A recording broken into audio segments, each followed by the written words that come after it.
There are also those who've criticized our decision to end parts of Constellation as one that will hinder space exploration below low Earth orbit. But it's precisely by investing in groundbreaking research and innovative companies that we will have the potential to rapidly transform our capabilities, even as we build on the important work already completed through projects like Orion for future missions.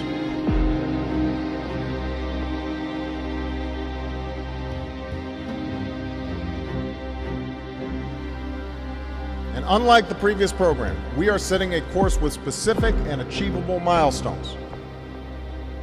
Early in the next decade, a set of crewed flights will test and prove the systems required for exploration beyond low Earth orbit. The systems required for exploration beyond low Earth orbit. Water, how do you recycle the oxygen? It's the main crucible test bed where we've been trying to grind out all the lessons that will eventually let us go to the moon, that will eventually let us go to the moon. Astronauts to the moon.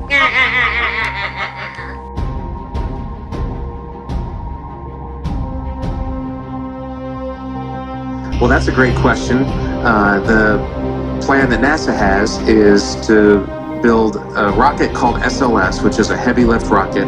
It's something that is much bigger than what we have today, and it will be able to launch the Orion capsule with humans on board, as well as landers or other components to destinations beyond Earth orbit. Right now, we only can fly in Earth orbit. That's the farthest that we can go. And this new system that we're building is going to allow us to go beyond and hopefully take humans into the solar system to explore. So the moon, Mars, asteroids, there's a lot of destinations that we could go to.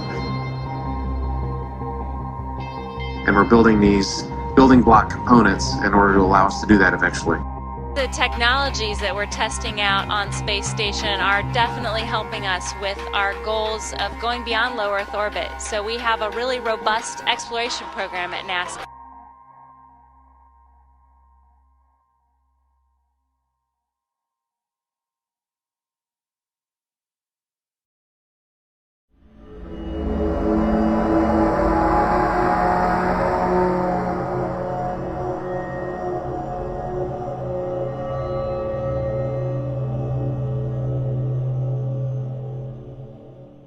I'm not going to tell you the title of the sermon yet.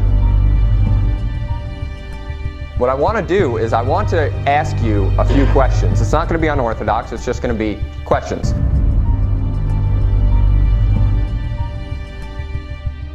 Raise your hand if you agree with what I'm about to say.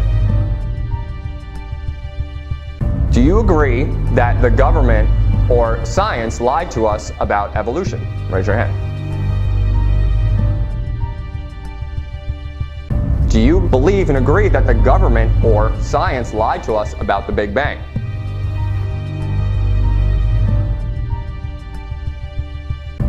Do you believe and do you agree that the government lied about our Earth? What I'm going to preach to you is that the Earth is actually flat and you've been lied to your whole life.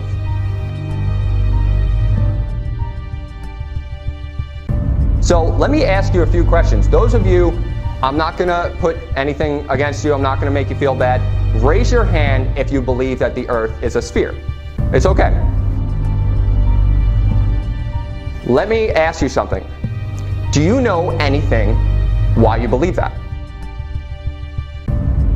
Let me ask you 4 questions that you should know if you honestly believe this. 1. What is the angle of the axis of our rotation of the Earth?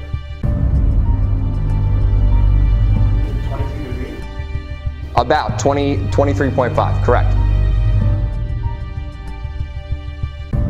How fast does the Earth spin around the sun, according to science? Raise your hand if you know the answer.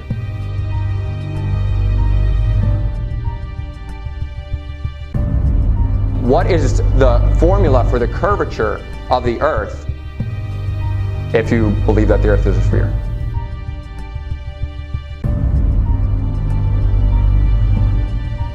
Nobody? Okay, so what the formula is it's 8 inches per mile squared.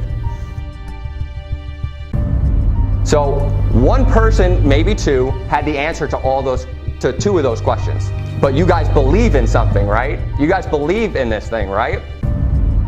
But do you honestly, from your heart know anything about it? Or do you believe it because you've been taught it since you were a child? In the same way we're taught evolution from childhood, everybody in this room raised their hand. They told me they do not believe in the Big Bang. You know you have to believe in the Big Bang to believe that the Earth is a sphere? You don't get to pick. The reason I say that is because the Earth is spinning around the sun, according to the science, because of the sun's gravity.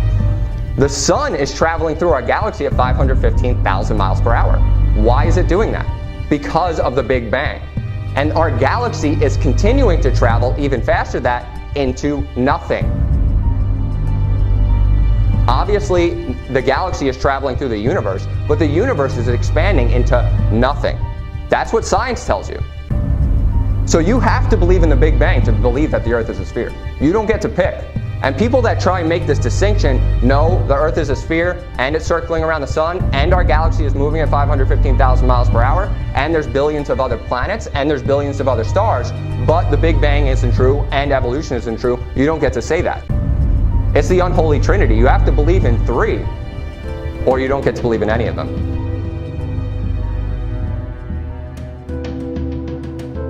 In Proverbs 18 and verse 13, it says, "He that answereth a matter before he heareth it, it is folly and shame unto him." So if you already made up your mind about what I just told you before I told you any scripture, that's a shameful thing to do. I want you to keep an open mind, keep your eyes open, read what I'm telling you. You're going to go to each verse with me. In Hosea chapter 4, verse 6, it says, "My people are destroyed for lack of knowledge, because thou hast rejected knowledge. I will also reject thee, that thou shalt be no priest to me. Seeing thou hast forgotten the law of God, I will forget thy children." So the Lord has shown me this to be true. And science proves this without a doubt, and I'll show you that as we go through. So the Earth is a circle, but I'm going to explain everything to you from the Bible first. So what you're seeing on top, you see that circular dome looking thing? That is what's called the firmament. That is what the Bible calls the firmament. So you're in Genesis chapter 1. It says, "God said, let there be a firmament in the midst of the waters, and let it divide the waters from the water." So this is creation. What happened is there was water, and God put a firmament between it. You see that dome? I'm going to explain to you what that is through scripture. That is the firmament. And everything is within the firmament, not out in the universe. Let me prove that to you. And it said in verse 7, "And God made the firmament and divide the waters which were under the firmament from the waters which were above the firmament." So you see that there's waters which we have under the firmament, sea, land, that's under the firmament. Then there's waters also above. Keep that in mind. Above this firmament. What does firmament mean? Well, firmament, the first word firma, actually just means solid, and ment is just the end of a noun, so it just means solid thing. If you look in Ezekiel chapter 10, in verse 1, it says, "Then I looked, and behold, in the firmament that was above the head of the cherubims, there appeared over them, as it were, a sapphire stone, as the appearance of the likeness of a throne." So above the cherubims is God's throne. And there's a firmament above them. And it says, as it were, a sapphire stone, the appearance and the likeness of a throne. I believe that to be describing the throne itself, not the firmament.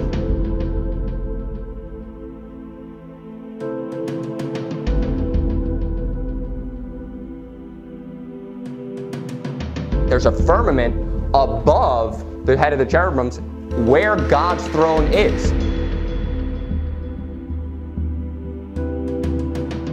Where God's throne is, it's describing a firmament under him. You see that? The firmament is under it. So I'm going to show you what a firmament actually is. Revelation chapter 4, look in verse 6. "And before the throne there was a sea of glass, like unto crystal. And in the midst of the throne, round about the throne, were 4 beasts full of eyes before and behind." So what is the firmament? It's a sea of glass. It is described by the Bible.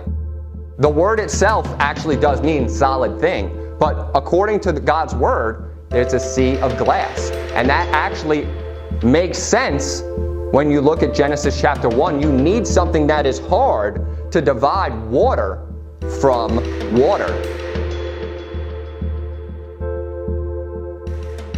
So I'm telling you that the firmament is what divides the waters from the waters, and it is essentially like a circular disc, is what the earth is, with a dome on top of it. And this dome is glass.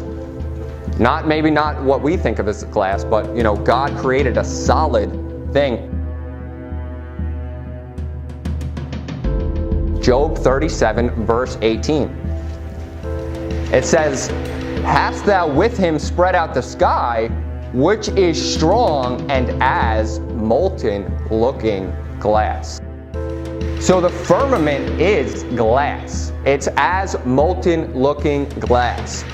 The firmament was under the throne, that sea of glass, and it is also what divides the waters from the waters.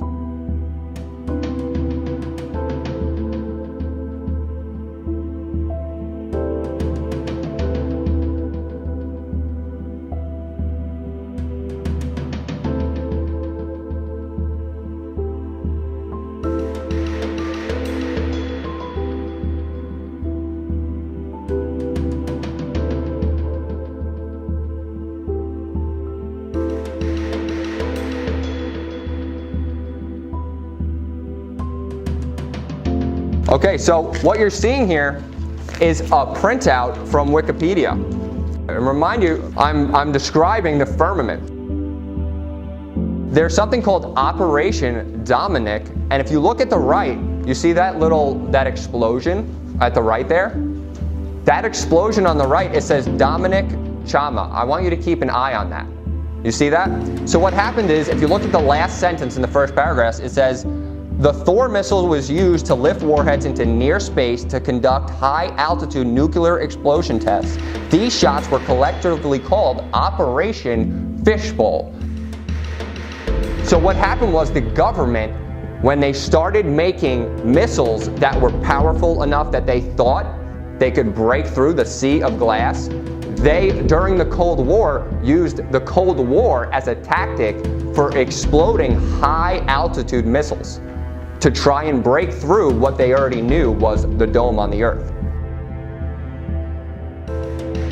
And I'm going to prove all this to you that the government has always known that the earth is flat. It lies to us through TV, through the media, through movies. It makes you believe the world is a spinning ball hurtling through space like a marble. They even called it Operation Fishbowl. Does that not make you feel any more like you're in a flat earth with a bowl on top? They called it Operation Fishbowl, and it was to shoot missiles into space because they thought they had the power to finally break through the firmament. And actually what happens, if you read the rest of the article, these missiles would hit up at a certain altitude, and then light would shine all the way to the other hemisphere. And the reason that was is because they were hitting that glass, and the glass was reflecting it all the way across the sky. It's not some globe Earth where they're just trying. Why would they just shoot a missile in the air to see how high it can blow up? Like, are they just playing with rubber bands? Like, they're doing it for a reason, and they called it Operation Fishbowl for a reason.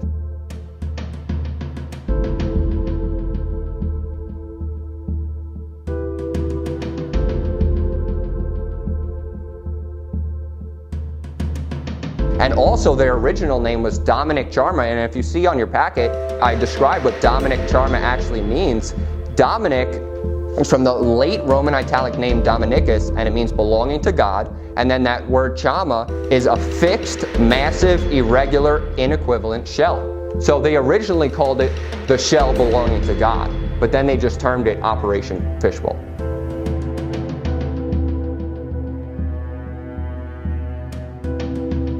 Genesis 7, look in verse 11.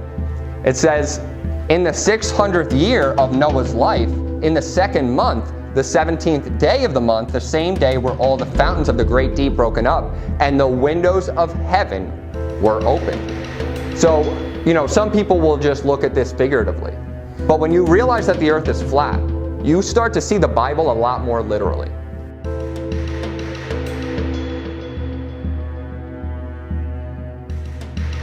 everything starts to be more literal. Stars falling to the earth, the sun and the moon being within the firmament will make a lot more sense when we start going over how the sun and the moon circulate the earth, not the other way around. We do not circle the sun. That is false. That's a false teaching. So what's happening here is when he's opening the windows of heaven, remember we said the firmament was dividing the waters from the waters.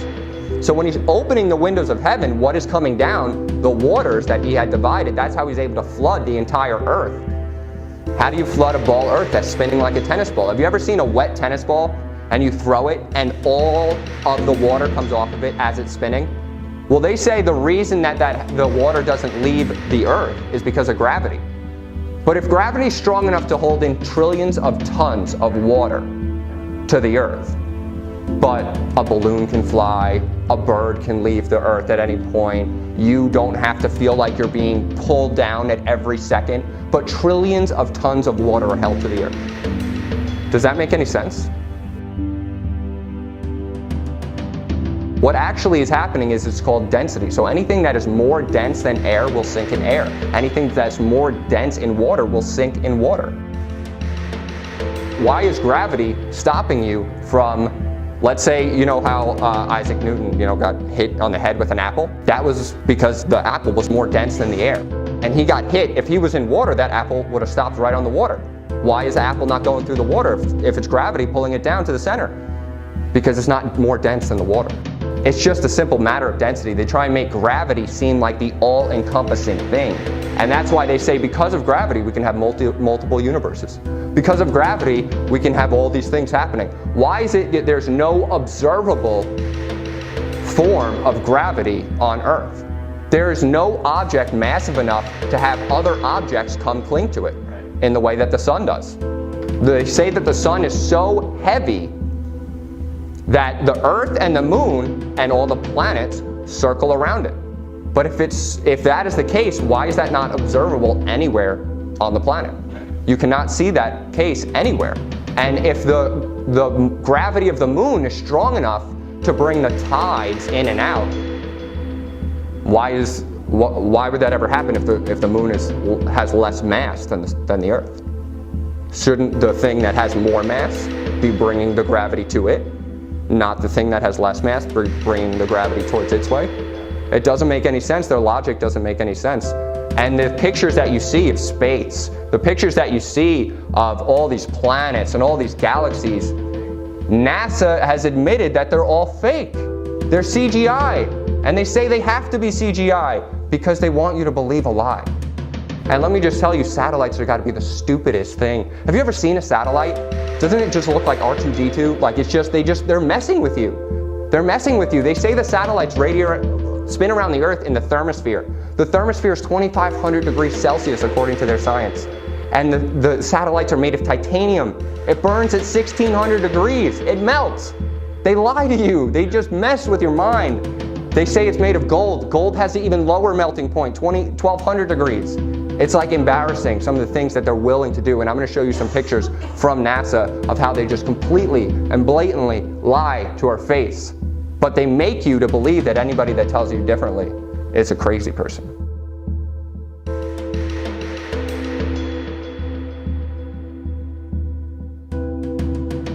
These are actual depictions from NASA of what the Earth has looked like over the years. These are literally from NASA, released to the public. Look at 1975. See that big massive thing of clouds, but then you can see a little bit of continent under it? Look at 1997. You see the size all the way to the right. You see the size of that continent? 1997, the size. But then look at 2012. Right here, right in the third row over in the bottom. Look how big that continent got. The Earth's the same size, but that continent grew a lot, didn't it? It grew a lot over the course of the years, right? But then look at 2002, a completely new size. You have right here. This is where the United States would be. And then 2015, you can't even really see a continent. And then 2007, you're almost able to see every continent in the one picture. So their pictures are changing from year to year. They're never the same, they never look the same, they never match along the Earth doesn't look the same. Look at the colors don't match, the sizes never match. The Earth is always the same size, but everything in it is just a mess. Because God's allowing them to just mess up, do strong delusion. And everybody just believes it. They flat out just believe it. Last week, scientists at NASA released this. The shot is compiled from data from NASA's EHR instrument, which orbits the Earth about every 100 minutes, taking measurements of light coming off the planet. That can be translated into ribbons of imagery like this, and then into one of these. And this is just the latest in NASA's Earth from Space album, which may be one of the most mind-expanding collections of images in human history. Then in 2002, Blue Marble 2.0, NASA's Rob Simon made this. Simon's job is... It's primarily taking data and making pictures out of it. That's what this is, a composite of data sets from several different instruments translated into a picture. So we actually had to take clouds out. They stashed the clouds for later, went onto the ocean. That came from an instrument that measures phytoplankton in the sea. Where it was low, I colored it dark blue because they're low mostly in mid-oceans. And then where it's a little bit higher, it was like a little bit brighter green. Then add the clouds back in. There's a small problem with it because there's a very slight gap in between each orbit. So some of those are painted on. It is photoshopped, but it has to be. Then there was another layer to sort of simulate the atmosphere. And then there's this little bright spot. It's called the specular highlight. So it's the reflection of sunlight off of water. Those are the pieces, but you can't just slap them all together. It just didn't look realistic. It looks kind of flat, or the clouds are sort of too see-through. So I just hit Command Z a lot. There's artistry to creating the world. What I imagine it to be. Unfortunately, I'm not an astronaut. I've never been to space. But I've looked at these images over and over again, trying to sort of get the essence of it. It is photoshopped, but it has to be. It is photoshopped, but it has to be. It is photoshopped, but it has to be. It is photoshopped, but it has to be.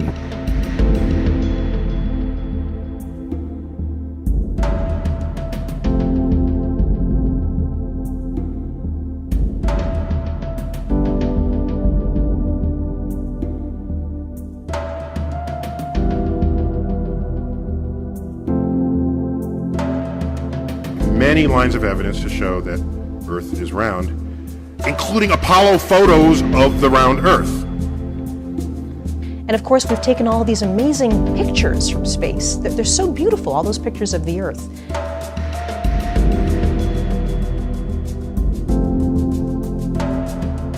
There are so many proofs that the Earth is round, it's difficult to know where to start. And it's not okay to think that the Earth is flat. This is not a viable argument. I have friends who have been on the International Space Station. They have orbited the Earth once every 90 minutes. You know, I have had personal experience with people that have been up in space and can see with their own eyes that the Earth is round. And of course, we've taken all these amazing pictures from space. They're so beautiful, all those pictures of the Earth.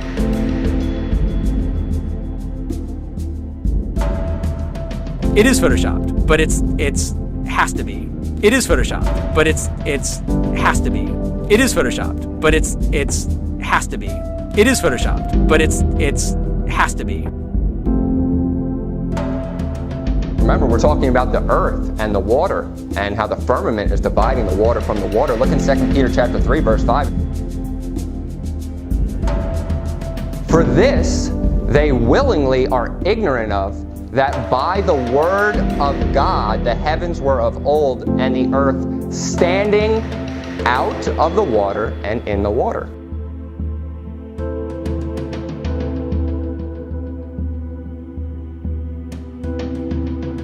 So what's that word there to use there to describe the earth? Standing.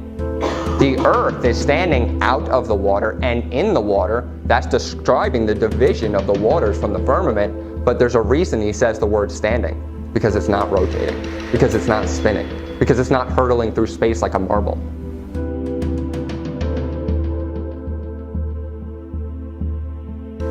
In Genesis chapter 1, verse 8, it says, God called the firmament heaven, and the evening and the morning were the second day. So God is calling the firmament heaven. So that means the things below the firmament, he'll also term heaven, and the things above the firmament, he'll term heaven. And that's why if you've ever heard of Paul ascending to the third heaven, who's read that? Ascending to the third heaven, there are three heavens if you think about it in the flat earth model. So you have the heaven below the firmament, the heaven above the firmament where the waters are and actual heaven is, and then there's a third heaven where God sits, because remember there's a firmament dividing God's throne from the angels below him, right? Because we went over that earlier. So that's the third heaven, but if you believe in the globe earth theory, there's four heavens. Because mind you, you have the earth, then space, they term the second heaven, and then the third heaven would be the area below God's throne, and then the fourth heaven would be where God sits, because they always forget that there's a firmament dividing God's throne from under heaven. Let me prove that to you. Go to 2 Corinthians chapter 2 and verse 12. It says in verse 2, I knew a man in Christ above 14 years ago, whether in the body I cannot tell, or whether out of the body I cannot tell. God knoweth. Such a one caught up to the third heaven. And I knew such a man, whether in the body or out of the body I cannot tell. God knoweth. How that he was caught up into paradise and heard unspeakable words, which is not lawful for a man to utter. So he's caught up into paradise, and he's caught up into the third heaven, hearing unspeakable words. I believe those words were from God. I believe that he was hearing these words from the Lord. Ezekiel chapter 1, I'm going to show you that there are three heavens. The heaven that we visibly see, which is the stars, the moon, the sun, all within the firmament. The heaven above the firmament, which has the waters and where the angels are, according to Scripture. And then the heaven above that, which is where God's throne is, the third heaven.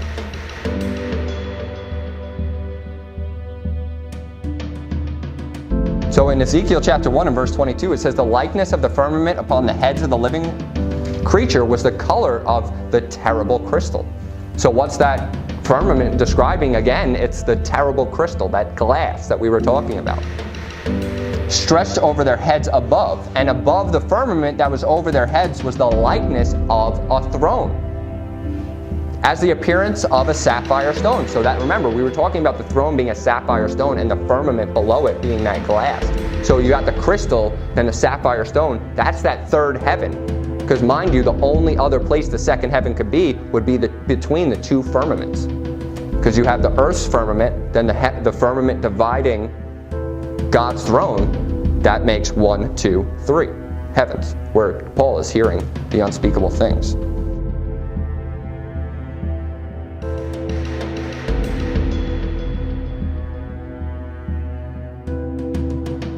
In Psalm chapter 19, in verse 1, it says, the heavens declare the glory of God, and the firmament showeth his handiwork.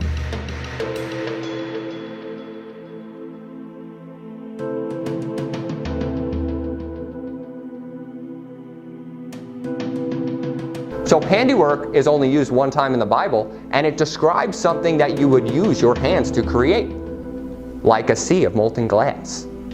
If the heavens are declaring the glory of God because the sun and the moon and the stars have their own glory, the light, but the firmament is showing his handiwork, that's him creating something over the heavens, the firmament. That's what that is. Turn to Revelation chapter 6. And they never show any stars in the background. I want you to always keep that in mind. There's never any stars behind the earth. There's never any stars behind the moon, because they always forget to put them in there. But they say there's infinite amount of stars in the universe. And if there was an infinite amount of stars in the universe, you would only see light when you looked up. You would only see light when you looked up. No matter how long it takes the light to get here, the light's already here. They're saying our universe is, remind you, you have to believe in the Big Bang Theory to believe this is true, because the light is coming from millions of light years in the past. So when you're seeing this light, according to them, it was millions of years ago that you saw that. Well, that is coming now. That sun could be exploded by now. That sun could be gone. But you're seeing the light coming from it. And they say there's an infinite, I'll go over the exact numbers, but they say there's almost an infinite amount of stars in the universe. And if that was true, you would see nothing but light everywhere. There would be no spot, there would be no light.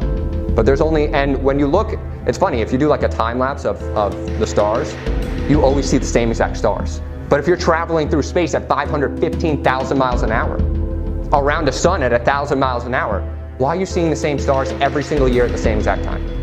It doesn't make any sense. It's foolish.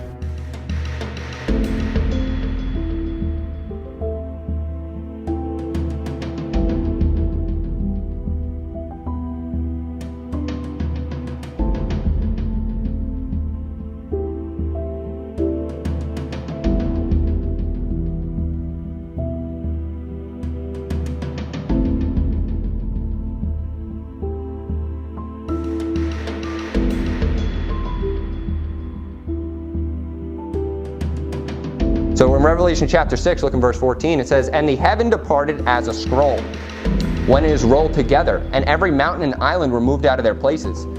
And the kings of the earth, and the great men, and the rich men, and the chief captains, and the mighty men, and every bondman, and every free man, hid themselves in the dens and in the rocks of the mountains, and said unto the mountains and rocks, Fall on us, and hide us from the face of him that sitteth on the throne, and from the wrath of the Lamb." So what did it just say departed as a scroll when rolled together? The heavens. Remember, the heavens are the firmament.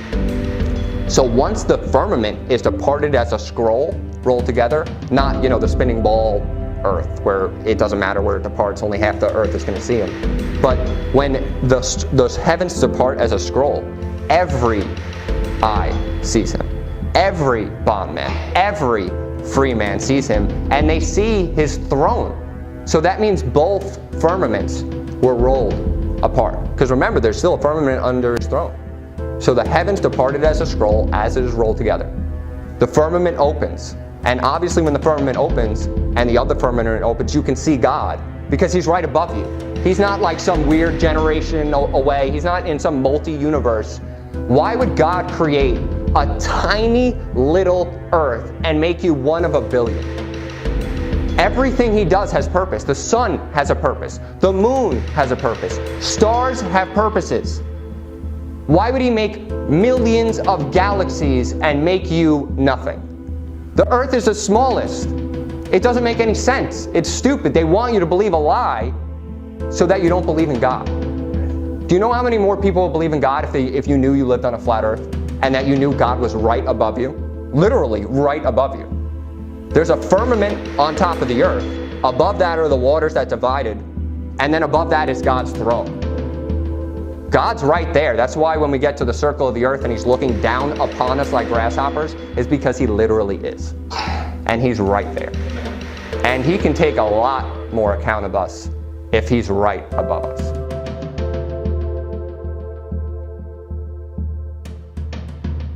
Revelation chapter 1, behold, in verse 7, he cometh with clouds, and every eye shall see him. Every eye. And they also which pierced him, and all the kindred of the earth, shall wail because of him, even so. Amen. Some people will say, oh, every eye's going to see him because we all have TV. No, there's plenty of hoarders out in nowhere's land that have no TV, no anything. Every eye will see him. On a ball earth, if he's coming with the clouds, he better time that correctly because that earth is spinning real quick. And only a quarter of the earth is really going to see him. Honestly, if it's a ball earth and you're spinning, not every eye is going to see him. But every eye will see him when the heavens depart and he comes straight down.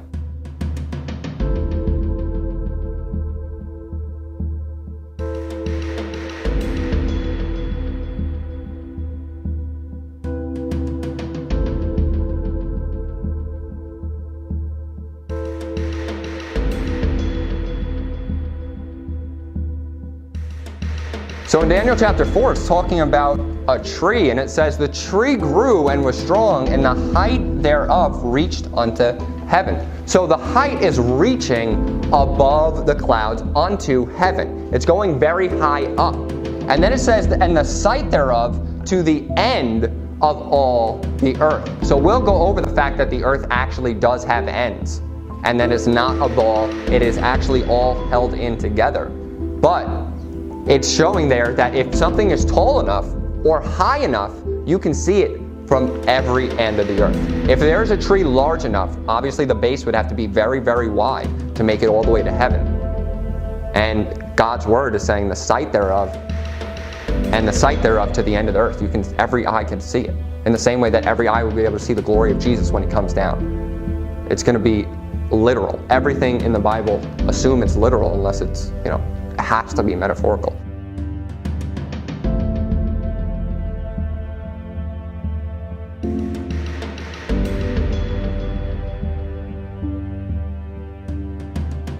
And it says in Matthew 4, verse 8, again the devil taketh them up to an exceeding high mountain, and showeth him all the kingdoms of the world and the glory of them. So some people say, well, obviously it's a miracle because, you can't see all the kingdoms of the earth. But why would it say an exceeding high mountain? And why would it say showing him all the kingdoms of the earth? Because the mountain has to be extremely high if you can see across a flat earth all the kingdoms of the earth and the glory of them. So you have, even on a very, very clear day, on a very, very high mountain, you could see a lot of land. You could see all the kingdoms at that time. And I believe there's a reason it says an exceeding high mountain. It would have just said he just took him up and he saw everything. There's a reason he brought him to an exceeding high mountain to show him all the kingdoms of the earth.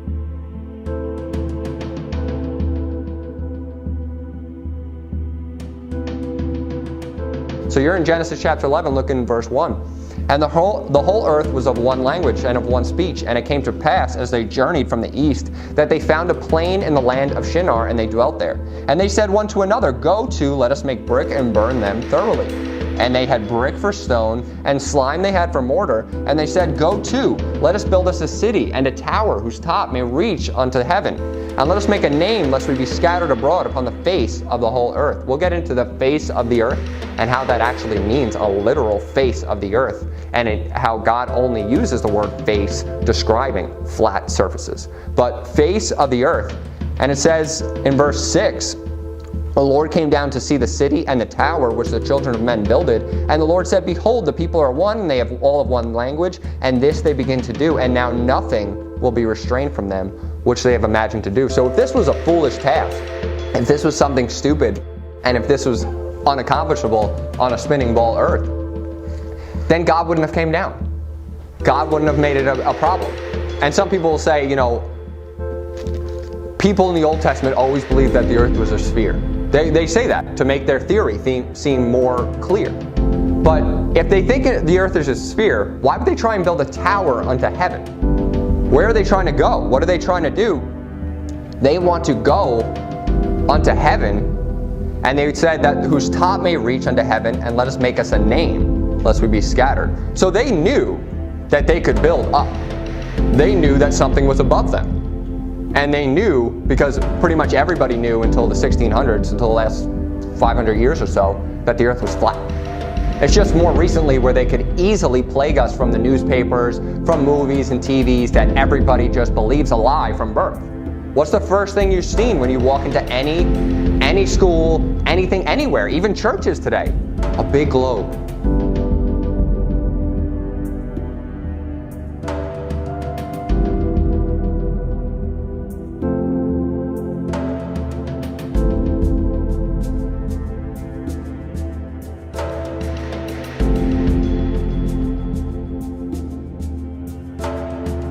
The sun, moon, and stars are within the firmament. We are not spinning around them. We are not, just hurtling through space and they're everywhere. No, they're all within the firmament. Look in verse 9, it said, God said, let the waters under the heaven be gathered together into one place. Remind you, there was waters below the heaven and above the heaven. Be gathered into one place, and let the dry land appear, and it was so. And God called the dry land earth. And then the gathering together of the waters called he seas, and God saw that it was good. And God said, let there be lights in the firmament of the heaven to divide the day from the night, and let them be for signs and for seasons and for days and for years. So when Earth is spinning continually and you're seeing the same exact stars, then I don't know how that's possible in their theory. The reason that God created stars and the sun and the moon was for signs, for seasons, and the sun was given to give heat on the earth, and the moon was given for a light by night. Look in verse 15, he said, let them be for lights in the firmament of the heaven to give light upon the earth, and it was so. And God made two great lights. So the moon is a great light. Now, who's heard that the landing on the moon was faked? Has anybody heard that? Most people actually believe that, but they still believe in the sphere Earth. The reason the moon landing was faked is because you can't land on a light. It's not possible.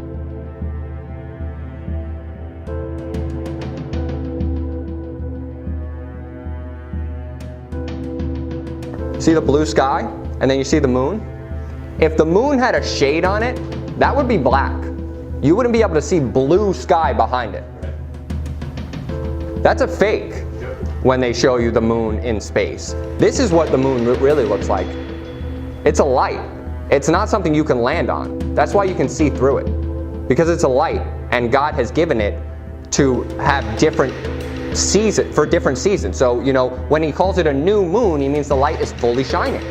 But when it's lesser moons, it's not shining as much. That's why you can see blue sky behind the moon, because it's in the firmament. It's in the sky. It's within our own enclosed system. If this was the shade of the sun, this would have to be black, because that's what a shadow is. Black.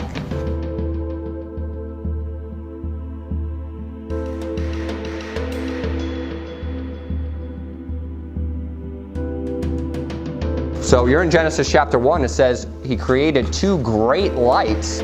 The greater light, the sun, to rule the day. The lesser light to rule the night. He made the stars also. And God set them in the firmament. I don't know how many times he can say it, but he said it at least 3 times so far. In the firmament of the heaven to give light upon the earth. So reasons for the sun and the moon to give light upon the earth. And in verse 18 it says, to rule over the day and over the night, and to divide the light from the darkness. And God saw that it was good. Turn to Mark chapter 13. I'm going to prove to you without a shadow of a doubt that the moon is a light and not a terrestrial plane that you can land on. Because mind you, when it was land, God called it earth. He would have said a light and an earth. Because when it was land, he called it earth.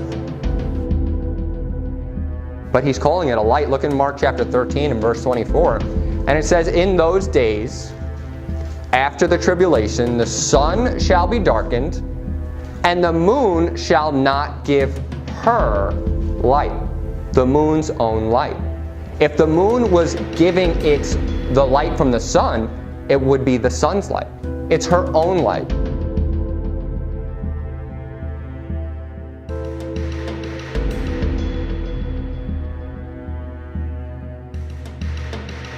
This is a literal picture from NASA that they released to the public. And in their fake CGI imaging right here, you can see that they're taking this picture from behind their false moon and their false world. And the sun is shining on the earth, but it forgot to shine on the moon. It forgot right here. There's no sun here. There's no light here. This was released to the public. There would be light here if the sun was behind it. This should be illuminated. It's darkened because it's fake. And the moon's a light. Revelation 21:23 reads, and the city had no need of the sun, neither of the moon to shine in it. For the glory of God did lighten it, and the Lamb is the light thereof. So why would it mention the moon as a light if it wasn't giving it off its own light? You wouldn't need that extra wording there. It doesn't make sense.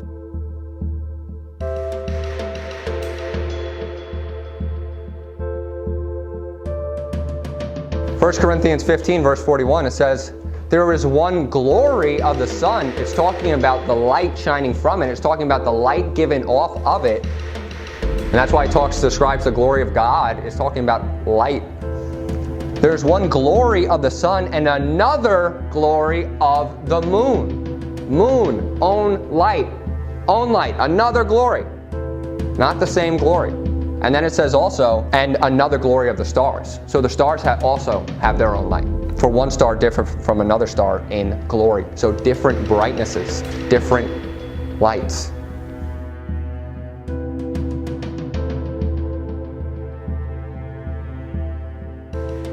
And mind you, if the moon is a light and not a plane, everything you've ever been told is a lie.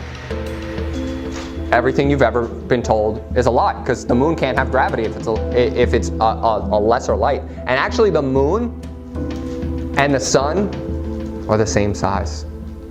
Why would they look the same exact size and be exactly the perfect distance away from each other to look the exact same size? If the sun is billions of times bigger than the Earth, or however many times bigger, and it would have to be the perfect distance away, and the moon would have to be the perfect distance away for them to be the same exact size.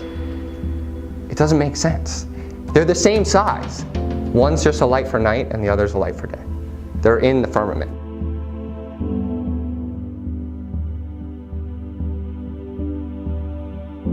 Turn to Ezekiel chapter 32, verse 7.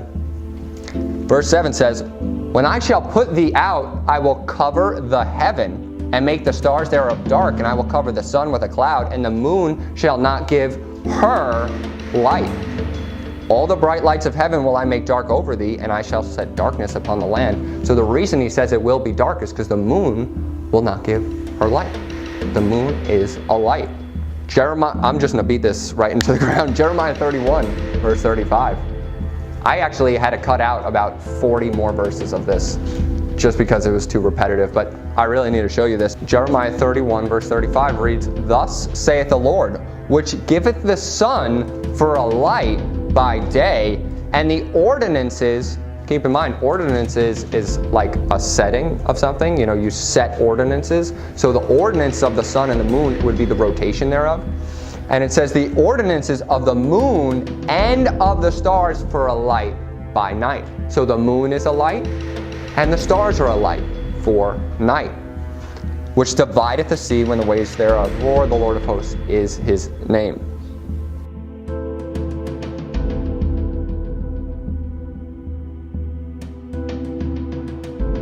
Isaiah chapter 13 and verse 10, it reads, "For the stars of heaven and the constellations thereof shall not give their light. The sun shall be darkened in his going forth, and the moon shall not cause her light to shine." The moon's light, her light. The moon gives off its own light, and it is not a plane you can land on. That's why the moon landing was a fake. And that's why the guy looked like a nut job when he was trying to explain how he landed on the moon, because you can't land on a light. It's just not possible. Doesn't make sense. We were never able to see stars from the lunar surface or on the daylight side of the moon by eye without looking through the optics. I don't recall during the period of time that we were photographing the solar corona what stars we could see. I don't remember seeing any. I don't remember seeing any. I don't remember seeing any.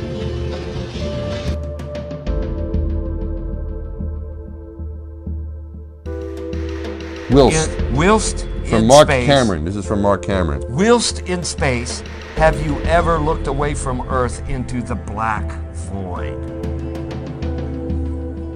Yeah. All because the you can time. see. Because you can see the stars. Oh yeah. And pretty much all the time you can see the stars. Yeah.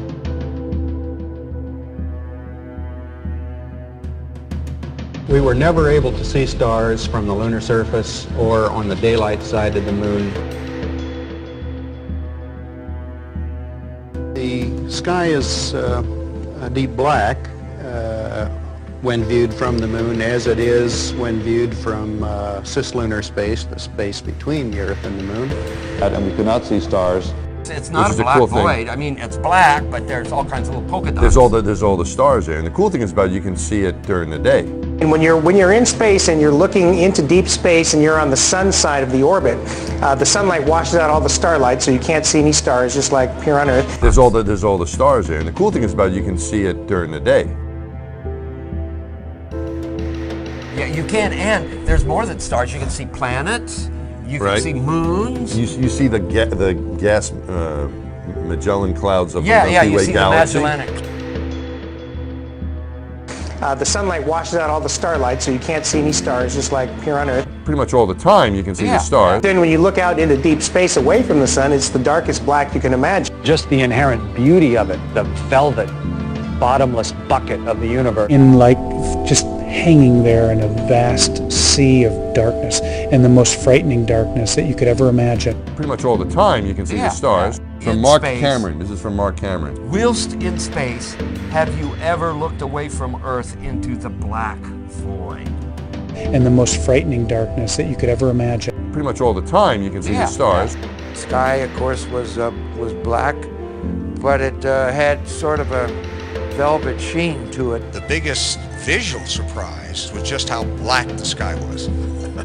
You have a brilliant sun, brighter than any sun you normally would see, even here in New Mexico. You have these extraordinarily high mountains. We were in a valley deeper than the Grand Canyon. But then you have this black sky, a sky blacker than black. It's the old Vidicon expression used to be. There's all the stars there, and the cool thing is about it, you can see it during the day. I've often tried to explain the difference between darkness, when you turn out the lights and it's dark in here, or blackness. Blackness is the endlessness of it all. It's hard to comprehend.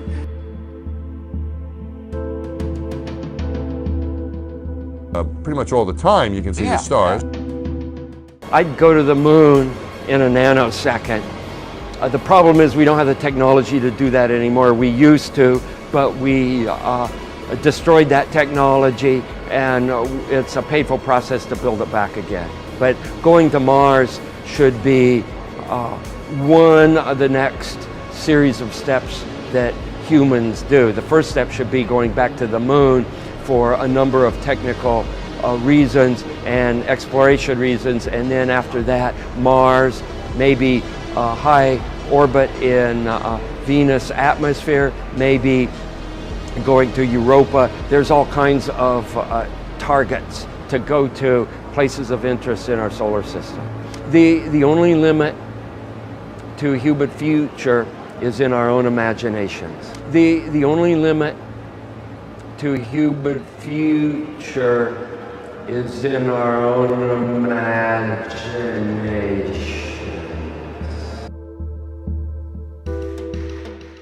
The Vector, NASA's official logo. If you've ever looked at NASA's official logo, both their official insignia and their official seal, you'll see that the most prominent object in the seal is a red swooshing object. They call that the chevron or the vector. If you ask NASA's Public Affairs Office, this symbology is featured so heavily in their insignia and seal, they'll give you what really amounts to the standard facile cover story for the unilluminated. They'll tell you that that is a representation of a hypersonic wing design from the 1950s, which was the time the logo was created. Not exactly the case. Someone might want to ask the Russian Federal Space Agency, Roscosmos, that was formed in 1992, why they chose that same logo. And while you're at it, you can go ask the Chinese, who formed their space agency in 1996, why in the world they're using a hypersonic wing design from the 1950s as their official logo. Then you can ask the Japanese, the South Koreans, Taiwanese, Malaysia, Mexico, Iran, all of these countries, even Bulgaria. They all utilize the vector symbology in their space agency logos for their national space agencies. It gets even deeper. You can go look at the individual manned program patches for NASA. The Mercury program, for example, a blatant use of covert symbology. In every logo dealing with the Mercury program, you'll see what looks like a number 7 in their logo. And again, NASA's official story is that they put this number 7 there so that they could pay homage to the original 7 Mercury astronauts. Kind of forgetting the fact that only 6 Mercury astronauts actually flew into space, because number 7 never did. Deke Slayton had a heart problem, so he didn't get to go up. So there were only 6 Mercury astronauts. Yet there's a 7 in every single logo. That's in the official mission or official program insignia for Mercury, as well as the 6 individual mission patches carry this logo. And it carries on to the space shuttle program. If you look at the Apollo logo has a big letter A in it. At least that's what they want you to believe, but it's not. Again, that's just a simple way of explaining away the inclusion of this vector symbology in the logo.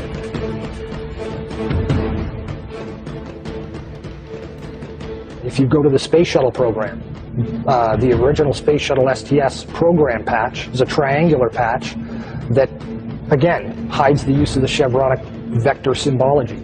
And that also goes for many of the STS-specific mission patches.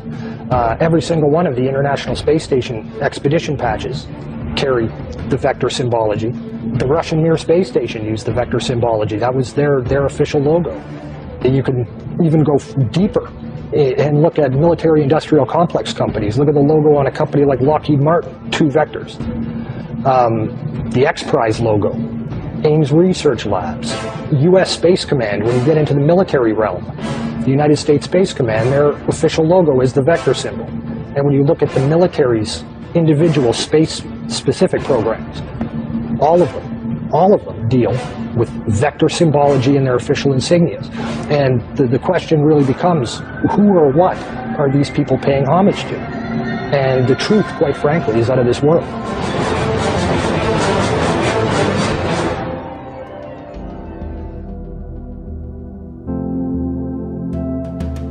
Genesis chapter 2 verse 1 reads, "Thus the heavens and the earth were finished, and all the host of them." So all the hosts of them, if you believe in the globe model, would include the universe.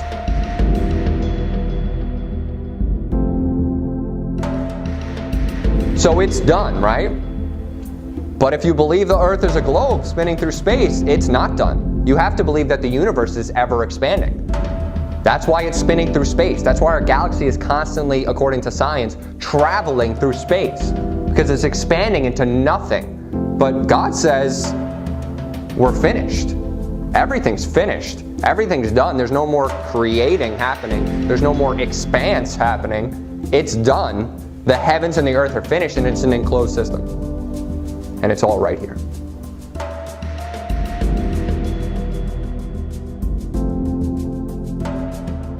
One thing I really want your generation to embrace is that the Earth is a closed system. We cannot leave the Earth. There's no place to go.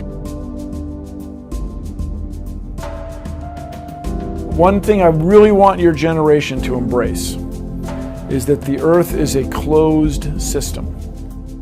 We cannot leave the Earth.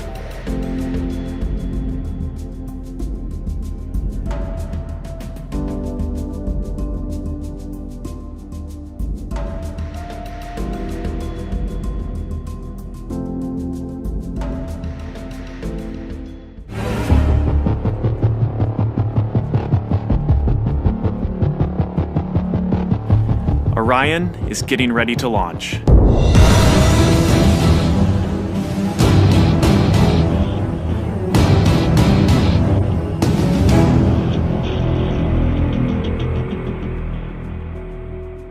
My name is Kelly Smith, and I work on navigation and guidance for Orion. Orion is NASA's next-generation spacecraft. Built with versatility in mind, it can take astronauts deeper into space than we've ever gone before.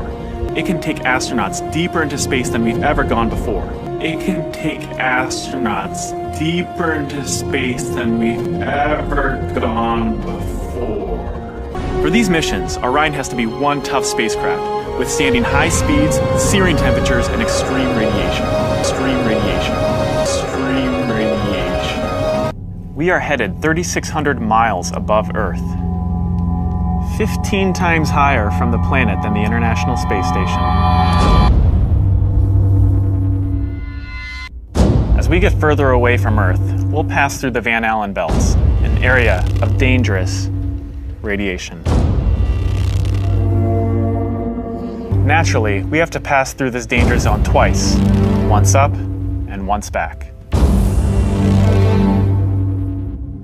But Orion has protection. Shielding will be put to the test as the vehicle cuts through the waves of radiation. Sensors aboard will record radiation levels for scientists to study. We must solve these challenges before we send people through this region of space. We must solve these challenges before we send people through this region of space. We must solve these challenges before we send people through this region of space. Any ill effects from the Van Allen radiation belts? No, now I'm not sure we went far enough out to encounter the Van Allen radiation belt. Maybe we did. I don't know the distance to the Van Allen radiation belt. We are headed 3,600 miles above Earth, 15 times higher from the planet than the International Space Station. Any ill effects from the Van Allen radiation belts? No, now I'm not sure we went far enough out to encounter the Van Allen radiation belt. Maybe we did. I don't know the distance to the Van Allen radiation belt, and if we did, it wasn't a problem. We must solve these challenges before we send people through this region of space. If we were going to encounter it, then we would have had to build the spacecraft and the spacesuit to not give humans a problem. We must solve these challenges before we send people through this region of space. You don't just build something and hope it works. You study to see what the threats are, the environment is, and then you say, how thick do I have to make the metal on the spacecraft so that going through this kind of radiation or these kind of meteoroids, it won't get hurt. And then we build it that way. The belts are 1,000 miles to 25,000 miles above the Earth. Then we went right out through them. No effects on your cells? We didn't even know it. I don't think anybody, well, maybe somebody said you went through the radiation belt, but we didn't feel it inside. As we get further away from Earth, we'll pass through the Van Allen belts, an area of dangerous radiation. And we didn't get any, added radiation.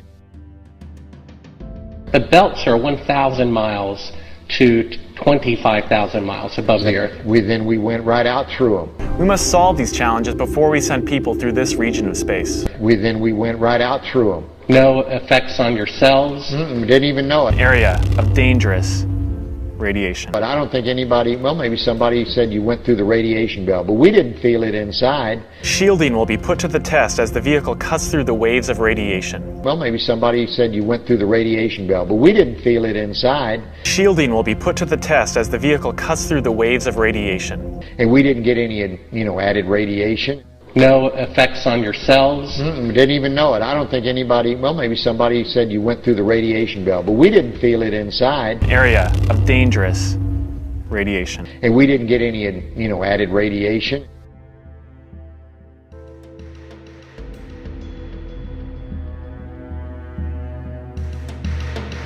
Science will also tell you that they know the radius of the Earth, right? Because you need to know the radius to calculate the curvature.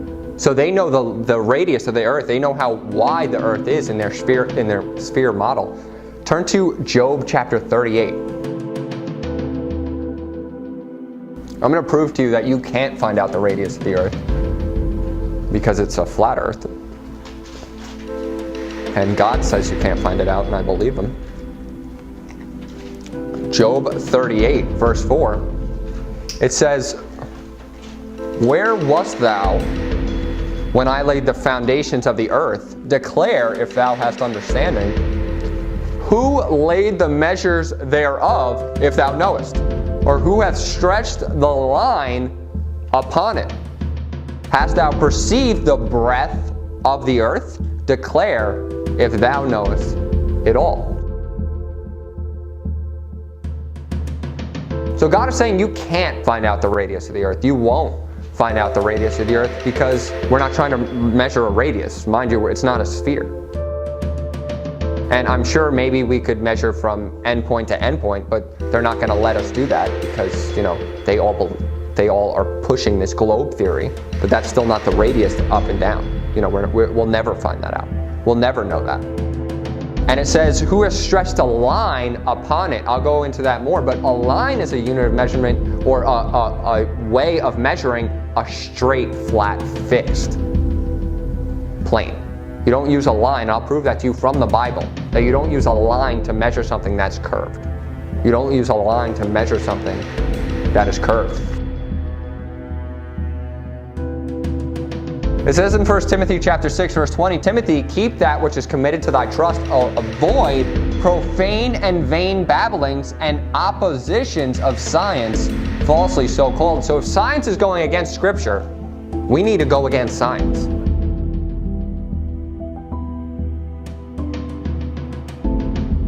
But actually the real science proves the earth is flat. Real science proves that the earth is flat.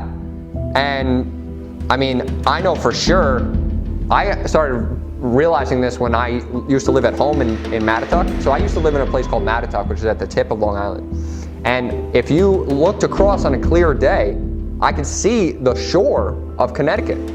And the shore of Connecticut is about 17 miles away.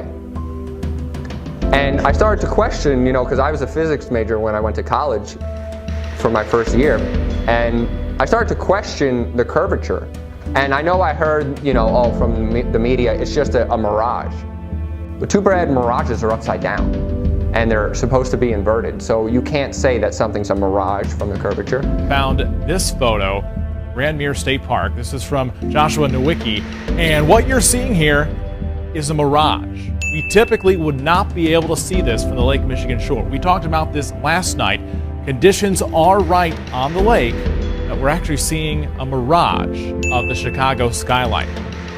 The too bad mirages are upside down and they're supposed to be inverted.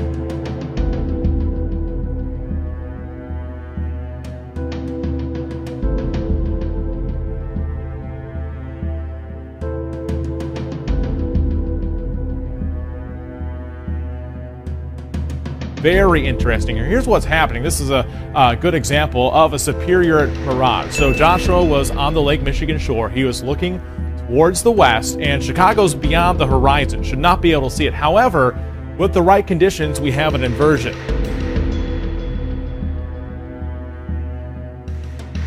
Chicago's beyond the horizon. Should not be able to see it. With the right conditions, we have an inversion. We typically would not be able to see this from the Lake Michigan shore.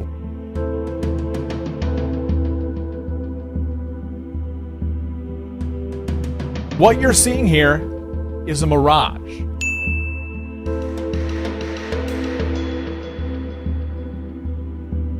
We typically would not be able to see this from the Lake Michigan shore. So I started to question it. And I did the math. I found out, I said, you know, 17 miles away, mind you, the earth is supposed to curve 8 inches per mile squared. So 17 miles squared times 8 inches divided by 12, it's about 192 feet of curvature you're supposed to see. So I shouldn't be able to see the shore, let alone any buildings in Connecticut. But it was clear as day. Even with and then just get binoculars, then it's even more clear. It's easy that you're just looking at a flat surface. Who saw that picture of Chicago, I think it was, on the news, where they showed Chicago from almost 40 miles away, and the news was trying to explain it like, oh, you're seeing a mirage. Mirages are inverted. Chicago would have been upside down. You were actually seeing, they were proving that the earth is flat, because 40 miles away is a very, very long distance, and the earth should have curved, I didn't do the math for this one, but at least 400 feet, maybe 600 feet. Probably more than that. I didn't even do the math yet. But it's just a big lie. It's always been a lie. And some people will say, well, what about sailboats? When you see a sailboat going, that sailboat, it drops, right? No, it doesn't. Get binoculars. You'll just see the bottom of it right there. But I'll just prove to you why that happens. So when you're looking at something, picture you're looking down a hallway. You ever see a hallway? You know that every single border is the same, right? It's equidistant this way and equidistant this way. What happens to your vision as it goes farther away? It looks like the top is coming down, right? It looks like the top is getting lower. But it's not getting lower, it's the same height. If you walked all the way over there, it would be the same height. But all the converging lines come to your field of vision. So when you see a sailboat or a boat going away from you, it looks like it's getting lower. It looks like the top is dipping down.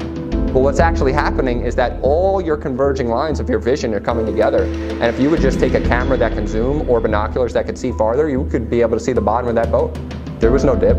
There was no curvature. There was nothing. It's just the field of your vision.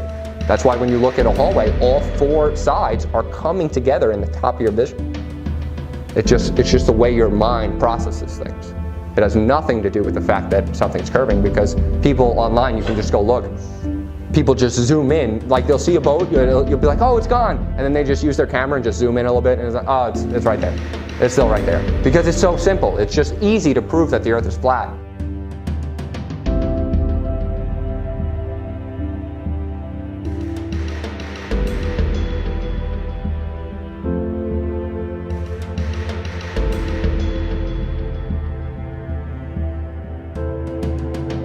You're in Isaiah chapter 44, look in verse 13. It says, the carpenter stretcheth out his rule, he marketh it out with a line, he fitteth it with planes. So remember, we were talking about a line, how to measure with a line.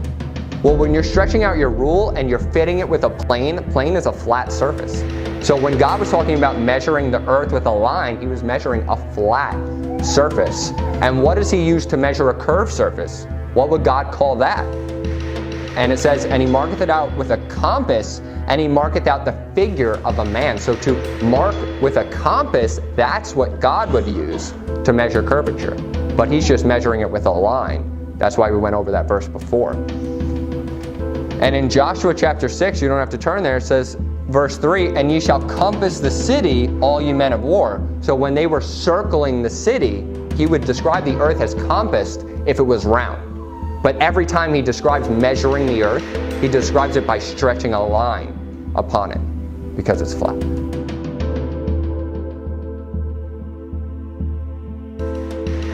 Jeremiah chapter 31 verse 37 says, thus saith the Lord, if the heaven above can be measured, and the foundations of the earth stretched out beneath, I will also cast out all of the seed of Israel. So the science saying, I know the radius of the earth, God is saying you can't measure that. God is telling you you can never measure how high heaven is. You will never be able to figure that out. But science tells us we can, because they're lying. If God says we can't measure it, then we can't. And it says in Proverbs 25:3, the heaven for height, the earth for depth, and the heart of kings is unsearchable. So you'll never know how far the firmament is up, and you'll never know how deep hell is below us. Because you know how everybody says, and the Bible teaches that hell is below us. But isn't that such a finite place for hell? You know, you got billions of souls going to hell. And if you believe the earth is a globe, you only got so much space to put all those souls. We got to think of stuff more literally as a church, you know. If there's nothing under us, if it's an enclosed system and hell is beneath, God's got a lot of space to put hell. He's got a lot of space for all those souls.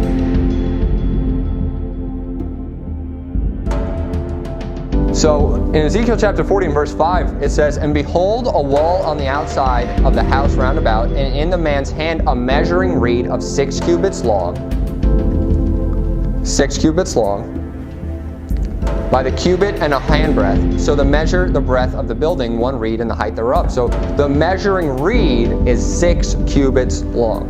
1 reed is 6 cubits. I'm just going to use some science here real quick. 1 reed is 6 cubits. Turn to Ezekiel chapter 45, look in verse 1. It says, moreover, when ye shall divide by lot the land for inheritance, ye shall offer an oblation unto the Lord, a holy portion of the land. The length shall be the length of 20,000 reeds. So he's using 25,000 reeds to measure the length of land. But a reed is a straight object. A reed you would use to measure something flat. And 6 cubits is the length of a reed. Times that by 25,000 reeds, that's 225,000 feet, which is 42.6 miles that they're measuring. With the formula for the curvature of the earth would have dropped 1,200 feet by then. You wouldn't use a reed to measure 1,200 feet of curvature. And you didn't account for that in any of his measurements, because you have to account for curvature when you're actually measuring out distances. That's why if you talk to anybody that lays track for trains, they never account for curvature because it doesn't exist. There's no curvature in the earth. They only count for going up and down hills. There's no curvature. There's actually, if you actually do the math, there should be a lot of curvature when you're doing 40 miles, 50 miles, hundreds of miles. You're not buying more track for hundreds of miles when you should be if there's a lot of curvature. But it's just a big lie.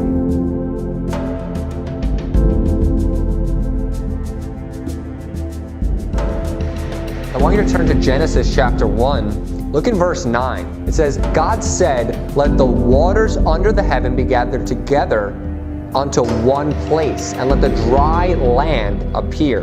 And it was so. So this is earth being created.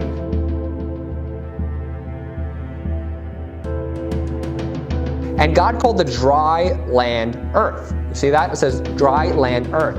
And the gathering together of the waters called he seas, and God saw that it was good. And God said, let there be lights in the firmament of the heaven to divide the day from the night, and let them be for signs and for seasons. So what was created first? It was the earth. The earth was created first, and then he created the lights, the stars, the sun. And it says, let them be for signs and for seasons and for years, and let them be for lights in the firmament of the heaven to give light upon the earth. And God made two great lights, so he didn't even create the sun and the moon yet. So now he's creating the sun and the moon, the greater light to rule the day, the lesser light to rule the night. And he made the stars also, and God set them in the firmament of the heaven to give light upon the earth and to rule over the day and over the night. And God saw that it was good. So what happened first was on the second day, God created the firmament. And then the third day, God created earth under the firmament, in the firmament. And then the fourth day, God creates the sun and the moon. So what was the earth rotating around before God created it? What was the earth rotating around before God created the sun? It wasn't rotating around anything because he created the earth first. Created the earth, the firmament, and then he put the lights in it. And I just wanted to show you that before we get into the circle of the earth. So you just have a general idea that God created the earth first, and then the sun and the moon. It just wouldn't make sense. Why wouldn't he create the sun first and then the earth and have the earth spin around the sun? It makes more sense that he created the earth first and then the sun spinning around the earth.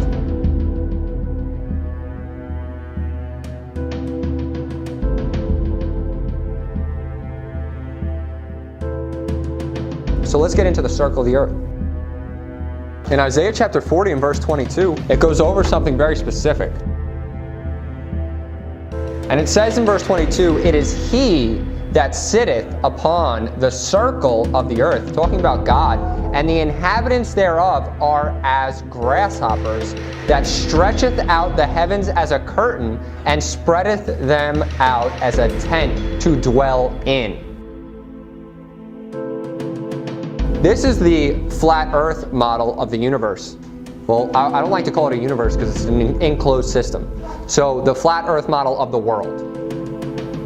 This is the circle. If God is sitting upon the circle of the earth, he's sitting up here. Remember, we talked about God being above the firmament. He's sitting upon the circle of the earth and looking down, and the inhabitants thereof are as grasshoppers, looking down at the circle. Us as grasshoppers. We're as grasshoppers to him.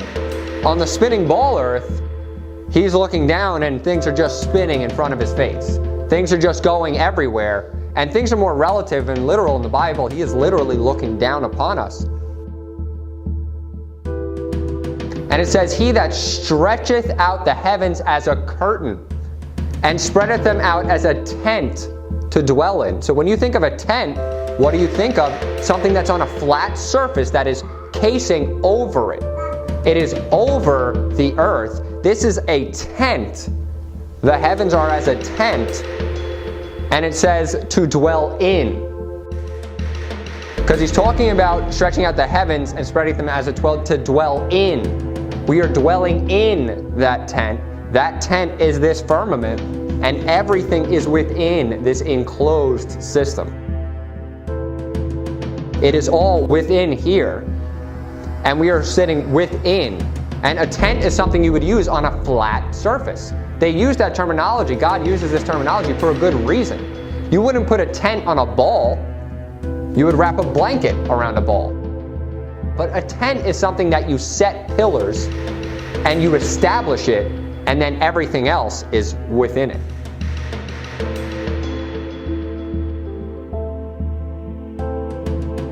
So I just wanted to go over why the earth is a circle, not a sphere, because some people will use that verse, that he sitteth upon the circle of the earth, and they'll say, see, that's the word, that's sphere. That's a sphere. Or in Hebrew, circle means sphere. You know, they just want to go back. They want to go back to the Hebrew and just say, no, it's just a circle, and this is a circle. This is the circle of the earth.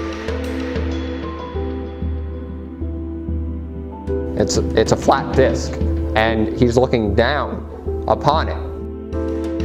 But it's not a sphere, it's a circle. And then if you're in Isaiah chapter 13, verse 13, I want to show you that the earth is in a fixed position. It is not rotating around the sun. It is not spinning through the galaxy. It is not being just propelled into nothingness. It's in a fixed position. Look in verse 13 of Isaiah 13. It says, therefore, I will shake the heavens. In order to shake something, it's usually stationary, right? I will shake the heavens, and the earth shall remove out of her place in the wrath of the Lord of hosts and in the day of his fierce anger. So her place is showing that the earth has a place, a position, a space, that it is set.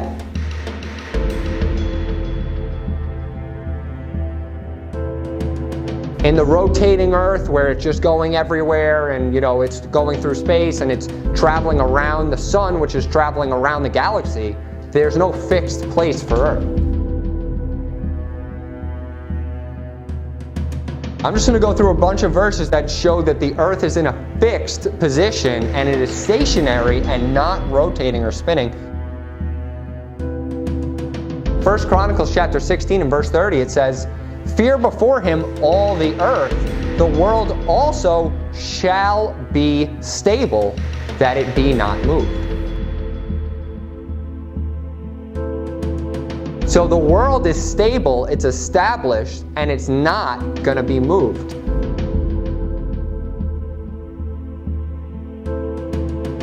Psalm 33 and verse 8, it says, let all the earth fear the Lord.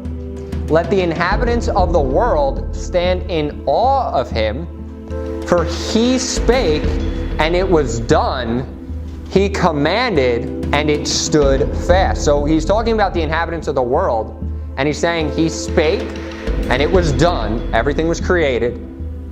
And he commanded, and it stood fast. When something is staying, it's stood, it's in one place. And when it's fast, it's fastened. It's staying in that one place. Psalm 93 in verse 1. It says, the Lord reigneth, he is clothed with majesty, the Lord is clothed with strength, wherewith he had girded himself. The world also is established, that it cannot be moved.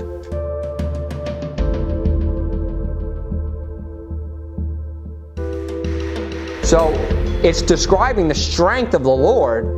It's describing that he is clothed with majesty and clothed with strength, wherewith he had girded himself. And he's talking about something the Lord created, the world, also established, and it cannot be moved. It's in one fixed place. It's not rotating or spinning.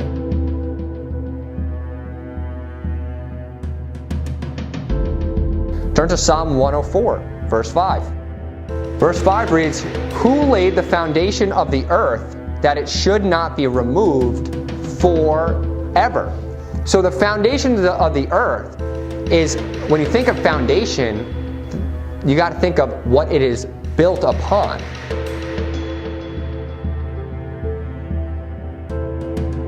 When you're talking about the foundation of the earth, the place and where it is standing, that it should not be removed forever, because it's immovable and it cannot be removed.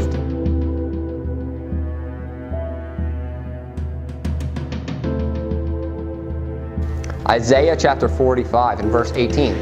It says, thus saith the Lord that created the heavens, God himself that formed the earth and made it. He hath established it. He created it not in vain, for he formed it to be inhabited. I am the Lord, and there is none else. So in this verse, what does it say? It says that he created the earth not in vain. He formed it to be inhabited. And he's saying he's the Lord. He made it. God himself formed the earth and he made it. He formed it not in vain. So if he formed the earth not in vain and it was made to be inhabited, The earth has a purpose. It was made to be inhabited by us. The sun has a purpose. It is made to give light upon the earth. The moon has a purpose. It is made to give light upon the earth when the sun is not, where it's not with the sun, because mind you, they're spinning in the same direction around the earth.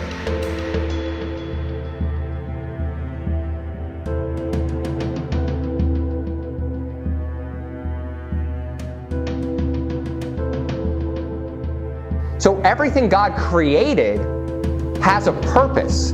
He formed the earth for a reason, for it to be inhabited. Why would he create a vast expanse of billions of galaxies, billions of other planets, billions of other stars, if they have no purpose? Because they don't have a purpose. They have no purpose if you believe that there's billions of other galaxies, billions of other stars, billions of other planets. Those things were created by science to deceive you, to make it seem like there could be other life out there. To make it seem like God did not make us personal, but he formed the earth for a reason, so it would be inhabited by us as people, so we could inhabit it. Nothing is vainly created. He said he created it not in vain. Vain, it just means vanity.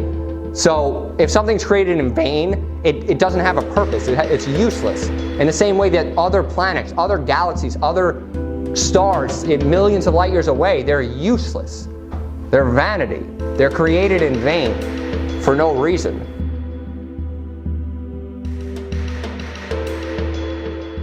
The earth, the flat earth system, everything in our system has a purpose. The sea has purpose, the land has purpose, the firmament itself has purpose, the sun and the moon and the stars within it have purpose. Other galaxies they would be vanity. They would be created in vain. There's no purpose to them.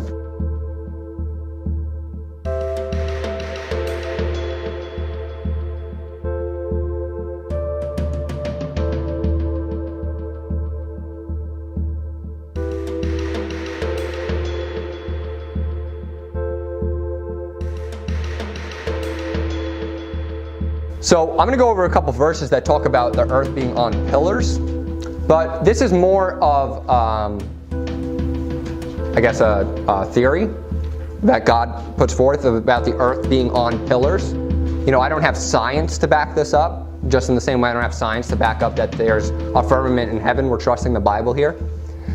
So in Job chapter 9 and verse 6, it says, which shaketh the earth out of her place. So it's talking about God shaking the earth out of her place, her stationary place that God has established for it. And the pillars thereof tremble. So the Bible does talk about the earth on pillars.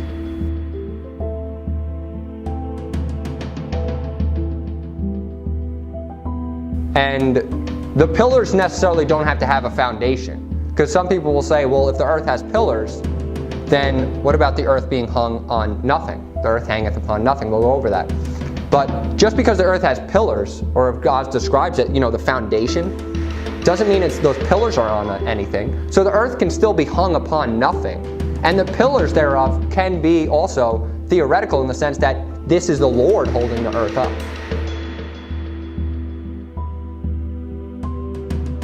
1 Samuel chapter 2. I'm going to talk about these pillars a little more.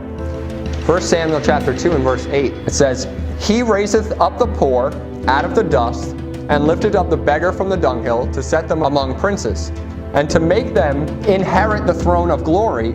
For the pillars of the earth are the Lord's, and he hath set the world upon them. So the pillars of the earth are the Lord's, and he has set the earth upon them. So, this could put forth the theory that there are pillars holding the earth. Pillars holding this flat earth up. And the Lord has established them. But what are those pillars on? They're on the strength of God. God is holding up everything. God is the one that is holding up the earth. God is the reason that this earth is unmovable and stable. But the Lord is talking about the actual flat earth being hung upon pillars, which is also not possible on a globe earth. Because, you're constantly spinning. There's no stationary thing about it. And there would be no pillars. It's the Lord that is actually holding the earth. It is the Lord that's keeping the earth stationary. It's the Lord that has established the earth, and he created it. Look in Psalm 75 and verse 3. It says, the earth and all the inhabitants thereof are dissolved, I bear up the pillars of it. So it was talking about the Lord bearing the pillars of the earth. So the Lord holds the earth. He bears up the pillars. It is the Lord that is keeping the earth stationary. When you think of pillars, you think of something that's established. You think of something that is, you would use pillars to hold up a building. And a building is not something that's constantly in motion. You wouldn't use pillars to hold up a car. You wouldn't use pillars to hold up an airplane. You use pillars to hold up something that's established, something that's stationary.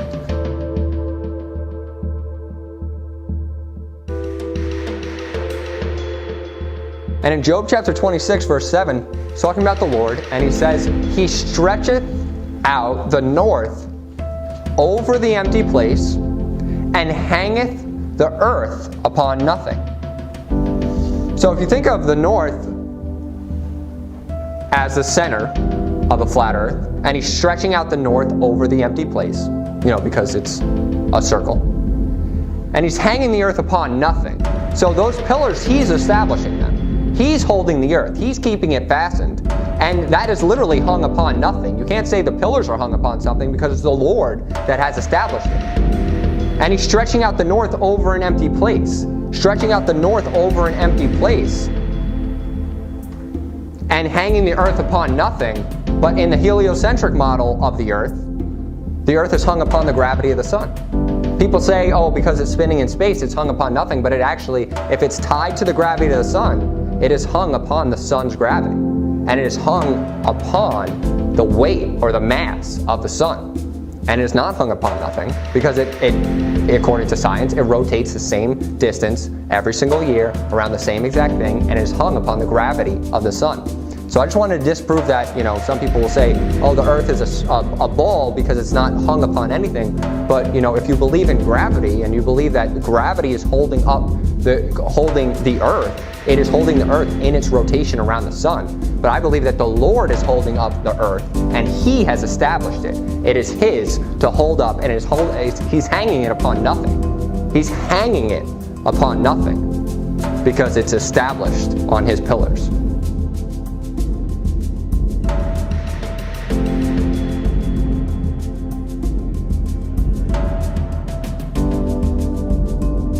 You usually hang something from the top. And He's hanging it upon nothing. He's holding it with His pillars. And it says in Job 38, verse 6, it says in verse 6, whereupon are the foundations thereof fastened, and who laid the cornerstone thereof? He's talking about the world. And he's trying, he's kind of rebuking Job, telling him all the things that he created, all the things that he did. And he's saying, if you can answer this, whereupon are the foundations thereof, the earth, fastened? Where's the earth fixed? Where it is? Tell me where it is. Who laid the cornerstone, which is something you would do for something that's established, a cornerstone, a building. If Jesus is the cornerstone of our faith, that has to be something fixed. That has to be something immovable. That has to be something you build upon. If you're establishing a cornerstone of the earth, you have to build upon that. You have to have that established, and that is stationary, stuck, fixed.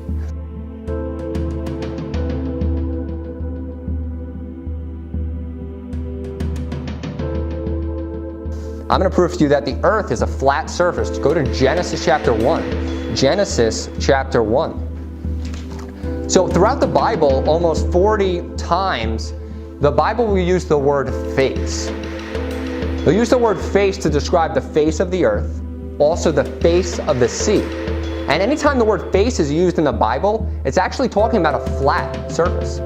So if you're in Genesis chapter 1, look at verse 29, it says, and God said, behold, I have given you every herb bearing seed which is upon the face of all the earth, and every tree which is the fruit of a tree yielding seed, to you it shall be for meat. So upon the face of the earth. Think of your own face. So even when it describes your own face, your face itself is flat in the same way that the earth is flat. It just has peaks and valleys and dips, but it is flat. You wouldn't call your head flat. You would call your head a sphere. You would call your head something that is circular, round, something that is a sphere. But you could consider your face as the earth in the sense that if you're, if you have a circular type face, it would be a circle, but it would also be a face in the sense that it's flat with just peaks and valleys, like mountains, dips in the sea, everything, it's still flat. And the face of the land, the face of the sea, whenever God is using to describe that, it's talking about a flat surface.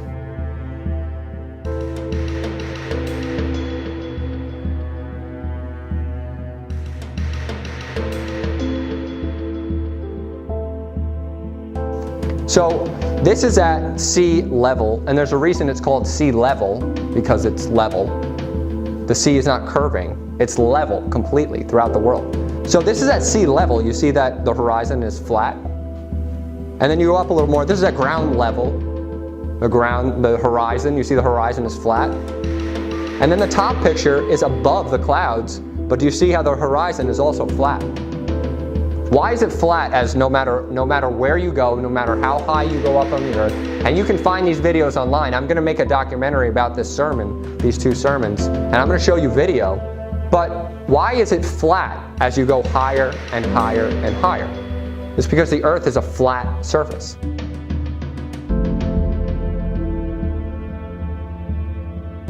So the horizon will rise with you, and it will remain flat no matter what field of view you are seeing, because remind you, we talked about how all the converging lines of your vision going down a hallway.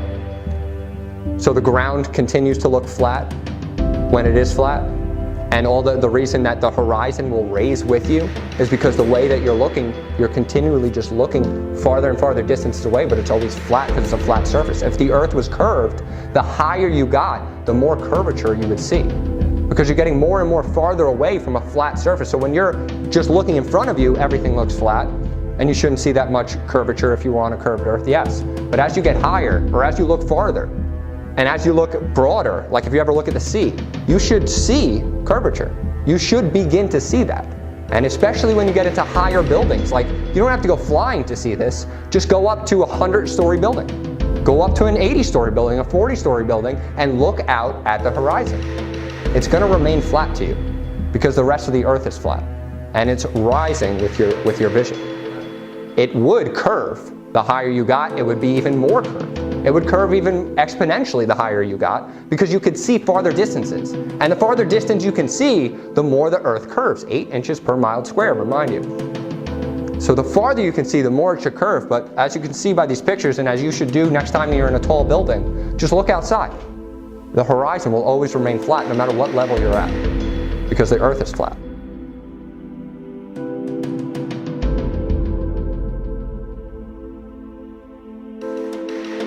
Numbers chapter 22. So remember how I described how your face was flat, and how any time the word face, whether it be talking about the sea or the land, is describing a flat surface? Look at Numbers chapter 22 and verse 31. It says, "Then the Lord opened the eyes of Balaam, and he saw the angels of the Lord standing in the way, and the sword drawn in his hand, and he bowed down his head and fell flat on his face." If your face wasn't flat, he wouldn't say flat on your face, because the Bible is very literal. So he did fall flat on his face, whether he hit his nose first or not. It's still a flat surface. Whenever the Bible is talking about the face of the water, the face of the land, the face of everything, it's talking about face because it is flat.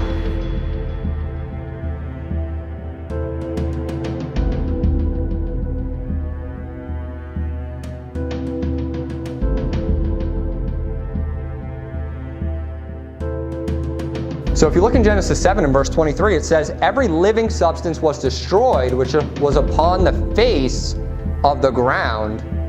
So it's talking about everything in the earth, right?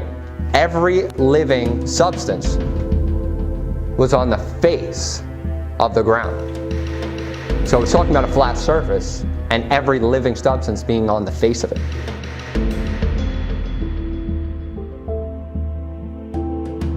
Genesis 7, look in verse 18. It says, "The waters prevailed and were increased greatly upon the earth, and the ark went upon the face of the waters."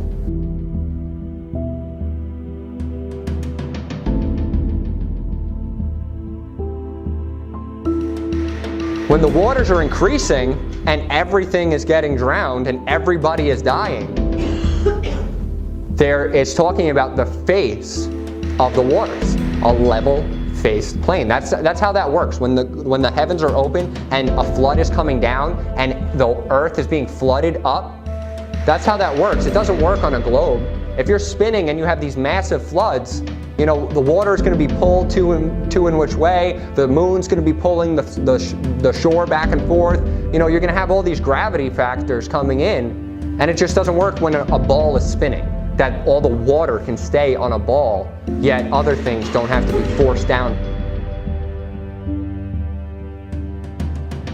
That gravity should be so intense to hold the water in that it should be able to hold you to the ground. It should be able to hold birds to the ground. Helium should not be able to rise in a helium balloon. And the only reason that helium can rise in a helium balloon is because helium is less dense than air. So if you fill up a balloon which has weight and is more dense than air, it'll fall, and it has nothing in it, it'll fall to the ground. But you put enough helium in it, it spans out that balloon, makes the density of that balloon less and less as you fill it, and then at a certain point, it will start floating. But if you let out enough helium from that balloon, and the weight of the balloon matches with the helium in there, and that density matches, you'll have a balloon at equilibrium. You ever seen a balloon that is just sitting right there? That's just sitting in space? The reason for that is because of density, not gravity. So the density of inside the balloon, the density of helium is a lot less than air. It counteracted with the weight of that balloon that it matched the air perfectly. That's why it's equilibrium. That's why that balloon is not going up or down, because the density of the balloon plus the helium matched the density of the air. So it's not going up or down, it's just staying perfectly at equilibrium. That doesn't work on gravity. It should be pulling it down no matter what. It doesn't matter how much it weighs.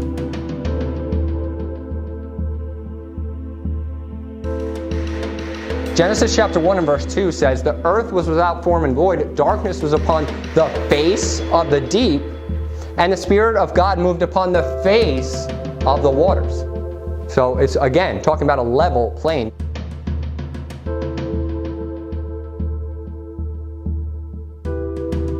So the Lord has established ends to the earth, and I'm going to describe to you what these ends are, and I believe them to be ice walls that surround the earth, also known as Antarctica.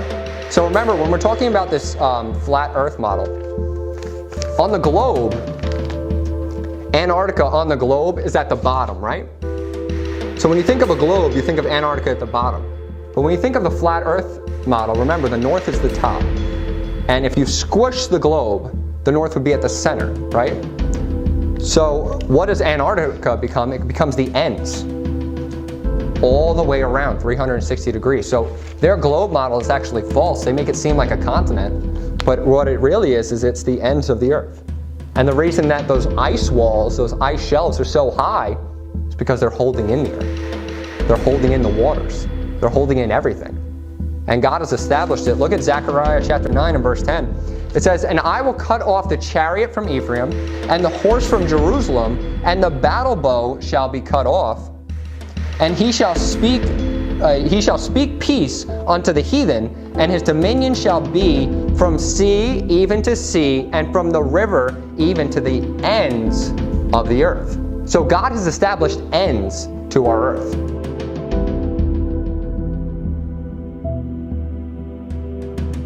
It's not just a continuing full-on globe where there's no end. You can literally, if it's a globe, you can go from one point around in a circle, in a circle, in a circle. You can do that here on a flat earth model if you're going around the North Pole. So you can do that. But if you just fly straight, if you're not, turning, you'll hit the end of the earth.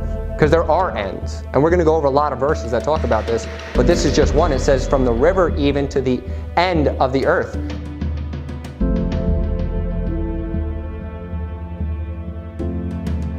Job 26 verse 10, it says, "He hath compassed the waters with bounds until the day and the night come to an end." You see that? Bounds. He has compassed. Remember when we talked about in the first sermon that a compass is describing a circle? A compass is describing a curved surface. He has compassed the waters with bounds.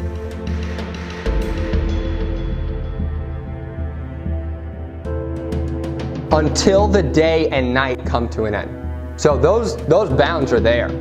Those bounds are established.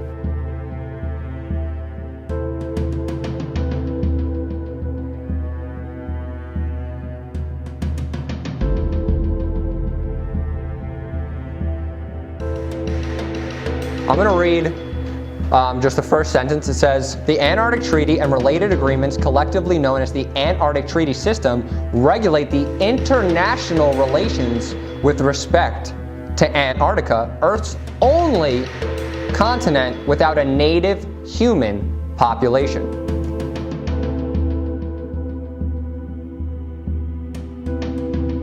If we're on the Earth and there's just one continent on the bottom, you think we're not going to go to it?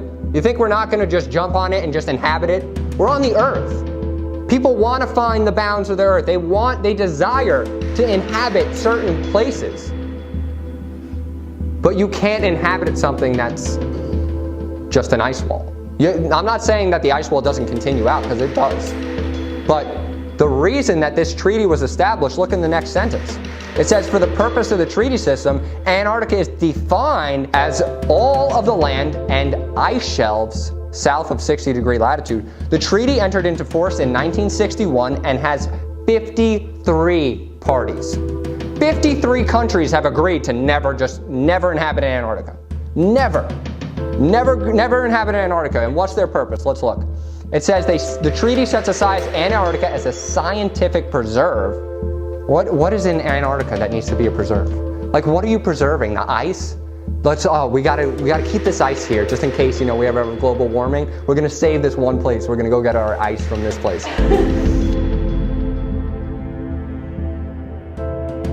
And then it says, a scientific preserve establishes freedom of scientific investigation and bans military activity, except for the US, who has all of their military there and protects it with fighter jets.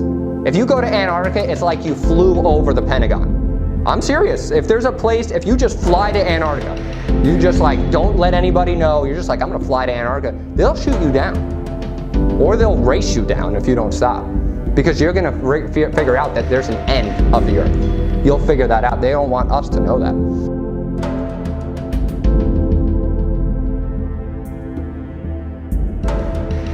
And then it says bans military activity. Then it says the treaty was the first arms control agreement established during the Cold War. What else happened during the Cold War? Was when they were blowing up the fishbowl. Remember Operation Fishbowl? It was all happening at the same time. They're coming together during this time. Since September 2004, the Antarctic Treaty Secretariat headquarters have been located in Argentina.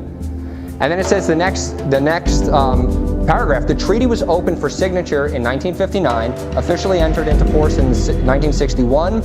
The original signatories were the 12 countries active in Antarctica, the International Geocentrical Year, in 1957. And it says the 12 countries that had significant interest in Antarctica were Argentina, Australia, Belgium, Chile, France, Japan, New Zealand, Norway, South Africa, the Soviet Union, United Kingdom, and the United States. Those countries knew that Antarctica was an ice wall. They established this treaty to not let the information get out.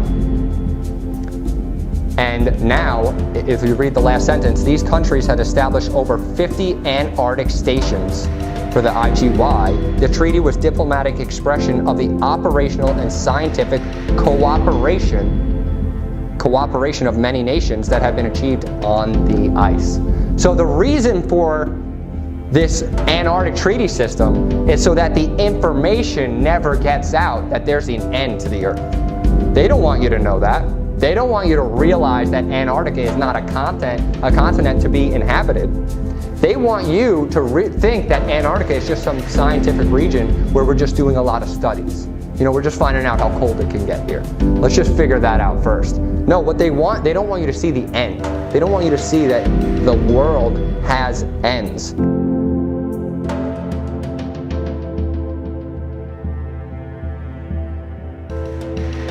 And you can actually do research on other people who have traveled by sea. Like, I'm talking before this military ban. where they just say, I traveled around the earth and I could not get past the ice wall. There's papers of people that were actually, trying to find other land, trying to go out and explore in the 1800s and the 1600s, and they literally said that they just came to an ice wall where they literally just had to travel around the whole earth in an ice wall. And you can read their first-hand accounts of all this happening. And there's people who have tried to fly to Antarctica and they were taken down by the military. All this information is available to you. These are the ice walls that are encasing the earth. Those don't look too small, do they? Why don't you fall off the edge? It's because of these giant ice walls that God has established, which he says in Job chapter 26, verse 10, he hath compassed the water with bounds until the day and night come to an end. So until day and night are over, these bounds are staying. These bounds are established.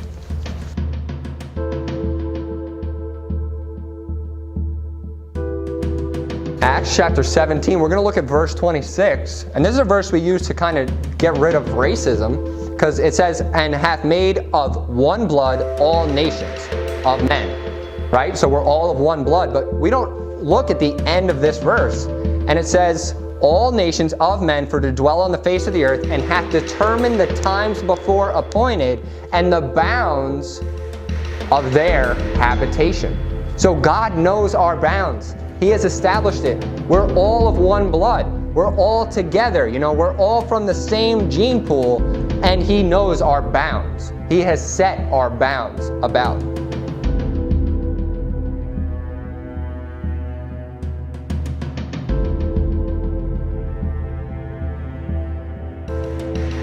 If this theory, some people call it, the reason the title of my sermon was The Flat Earth and not The Flat Earth Theory was because I don't believe it to be a theory. A theory is something you can't prove. And if this theory wasn't true, would I be able to find this much scripture on it? 2 sermons worth of scripture, 12 pages. Turn to Job chapter 38, verse 8. Who shut up the sea with doors when it brake forth, as is it issued out of a womb?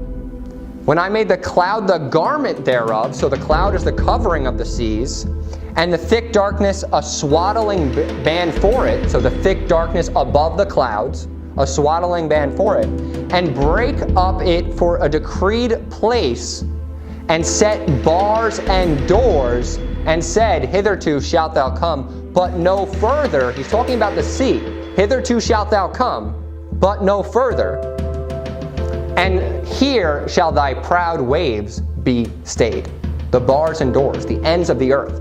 What's holding in the sea is the bars and doors. And he said, thy proud waves will be stayed.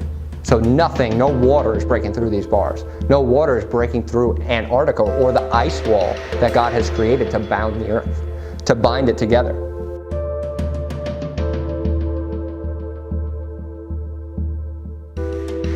Job 28:24 says, he looketh to the ends of the earth and seeth under the whole heaven. So if you got the firmament on top, he can obviously see the ends of the earth, and he sees under, remember the firmament is heaven, under the whole heaven. It's all right there in his vision. He's seeing all of it. And then you're in Psalm 103, look in verse 11. It says, for as the heaven is high above the earth, so great is his mercy toward them that fear him. So remember, as the heaven, in Genesis 1 verse 8, it said, the firmament is heaven. He called the firmament heaven. So as the heaven is high above the earth, so the firmament at the center is the highest point. Because remember, it's like a dome, a glass dome. As high it is above the earth, so great is his mercy towards them that fear him. And as far as the east is from the west, so far hath he removed our transgression from us. So, mind you, there's 2 ways to look at this. God could establish a north, south, east, and west, in the sense that he could make not north the center, but make north like over here, and west over here, and east over here, and south over here. So that's a very long distance. Or, if you look at it the flat earth model with the disk, because the disk has magnetism, which is how we describe the sun rotating at different paths around the center. If this is the north, in the same way that you could think of it, I guess, with the globe, but if this is the north, and the east and the west are relative to the north, the east and the west are pretty much infinite, right? Because you're going from, if you're always traveling to the right in a circle, you're always traveling east, if you're looking at it that way. And if you're traveling this way, you're always traveling west in a circle around the north. Because remember, the north is the center, and we're talking about circles east to west. But also, you know, if God's thinking that if God's way is that the north is up here and the east and west and south are here, at least that's a very far distance. Like, we know that for sure. So, but in the flat earth model, the north is the center because it helps with understanding magnetism, because the north pole is the center. That's why when your compass points north, it's pointing towards the center of the disk. So when a disk has magnetism, you think of north and south of the magnetism. The north is the center point of the disk, and then as you get farther out to the very outer spaces, the very outer ends, it's south. And that's how seasons work on a flat earth, because you have the sun and the moon, right? And they're always traveling at different distances from the north, but they're compassing in a full 24-hour period. So, you know, if you live in this area, when it's summer for you, the sun is going to be very close. But when it's winter, it's getting farther and farther away. And if you live in this area, around the equator, that's why the equator is always so hot, is because the sun will be around the equator the most. If it's starting here and going out farther, and then eventually coming back in, it hits the equator twice, right? As it goes out and as it comes in. That's why the equator is usually the hottest point. That works on the flat earth model, because you have the sun coming in here for a season, coming out there for a season, then coming back in until it's summer. And that's how the equator works.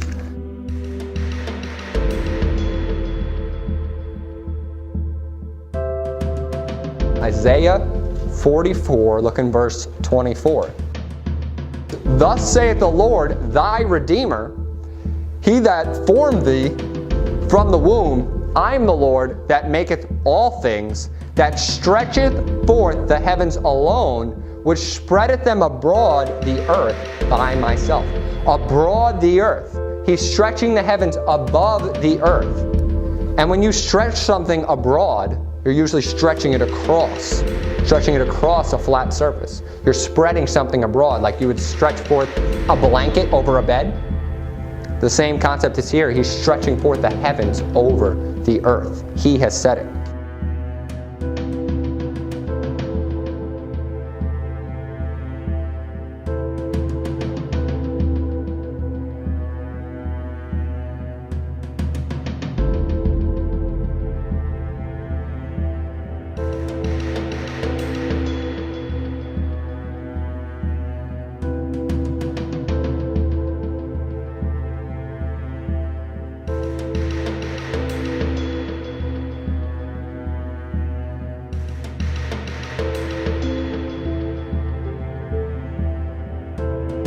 We're just going over a couple more verses that show that the earth has ends.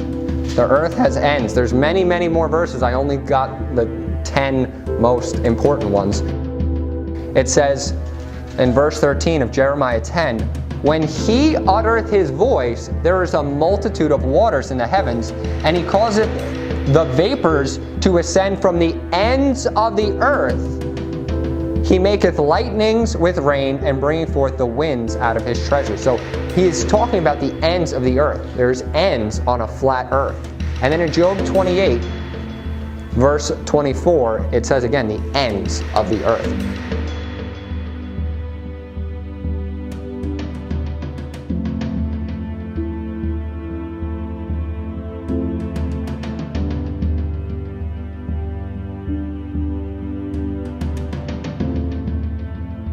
And what you're seeing here is the sun with clouds in front of it, but also clouds behind it. You see those clouds behind the sun?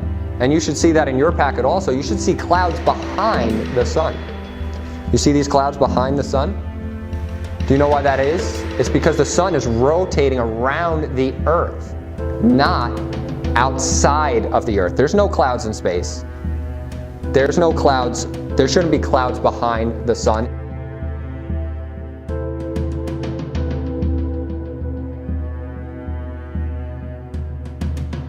You see the sun right there above the clouds? Do you see that little hot spot under it? That's only possible if the sun is close to the Earth. You wouldn't have an isolated hotspot if the sun was 93 million miles away, because it would be hitting at the same point the whole side of the Earth. It would be hitting this entire, whatever sphere is, whatever side of the sphere that it's shining on, it would not be isolated. But this is from an amateur weather balloon, and you can see that the sun, not only the flat horizon, see the flat horizon, but you see that the sun right here has a hot spot directly under where it is located, because the sun is close to the Earth. And what it's showing you there is the heat coming down from the sun. So wherever is under the sun, that's why at 12 o'clock it feels the hottest, when the sun is directly above you, and you start to feel the temperature increase as the sun gets closer to you, right? So when the sun starts setting, remember we're talking about a field of view. The sun is always parallel to the Earth. It never goes up or down. It's a matter of perspective. So the sun is, when it's coming at you, it looks like it's rising up. In the same way, when you walk closer to a building, it looks like the building's getting taller, but the building remains the same height. So when the sun is getting closer to you, it looks like it's rising up. And you ever notice that at 12 o'clock when it's directly above you, it's the hottest point of the day? And there's the most heat? It's because the sun is close to you, and when it's that close, you're feeling that hot spot. You're feeling the hotter it is, the closer it is to you, right below you. That's why at 12 o'clock, it's usually the hottest point of the day where you are located, because it's directly under the sun.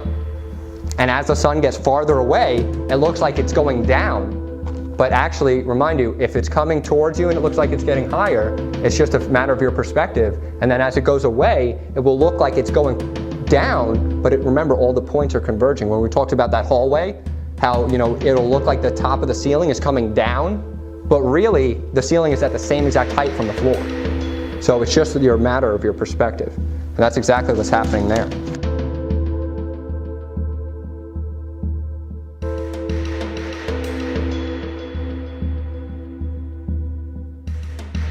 So you're in Psalm 19. Look at verse 4. It says, their line is gone out through all the earth. Remind you, we were talking about that line, right?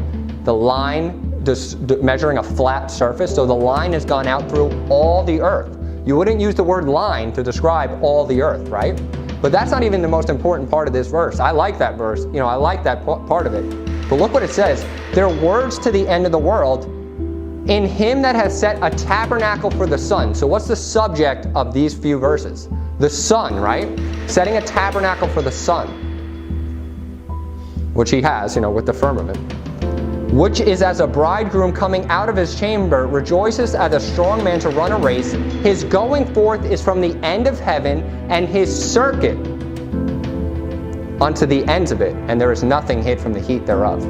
So a circuit of the sun is describing the sun moving in a circuit, not us moving around the sun. So when you think of a flat earth, and remember we keep going back to this picture, it's the sun that is circuiting around the earth. The sun circuits around the earth. And it says his circuit unto the ends of it, so it does. Remember, we're talking about it starting in the center of the north and then circuiting out towards the ends and then coming back in for a season. So its circuit does reach the ends of the earth, and then it comes back to the center. And there is nothing hid from the heat thereof. So it is encompassing the whole earth.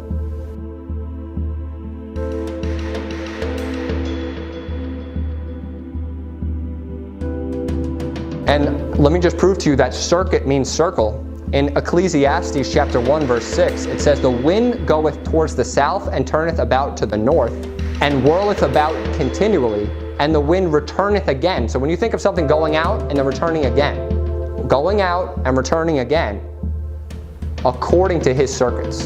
So it's talking about the circuit of the wind, going from the north to the south.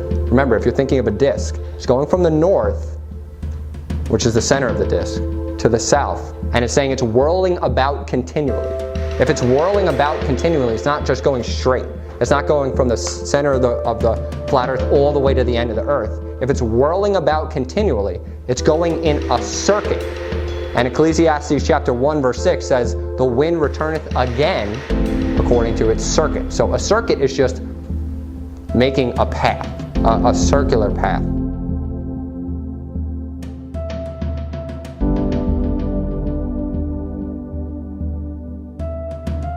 Turn to Job chapter 9, verse 7, because remember, I'm trying to prove to you that the sun moves, not the earth. The sun moves, not the earth.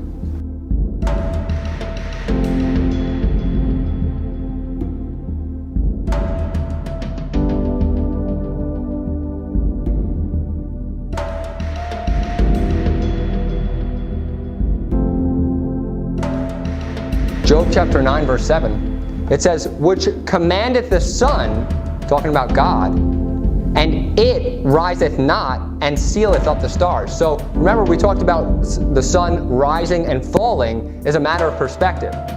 So if the sun is rising, it's moving closer to you, right? It's rotating, it's circuiting closer to you.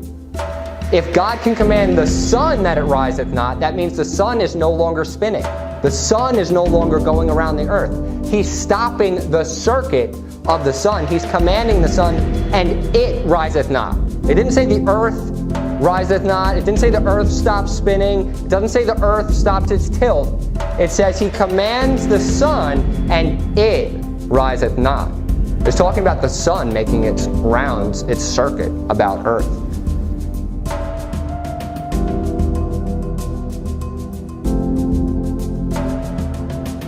So God has control of the sun. God controls the sun to rise and fall. It's not the earth that rises and falls, it's the sun.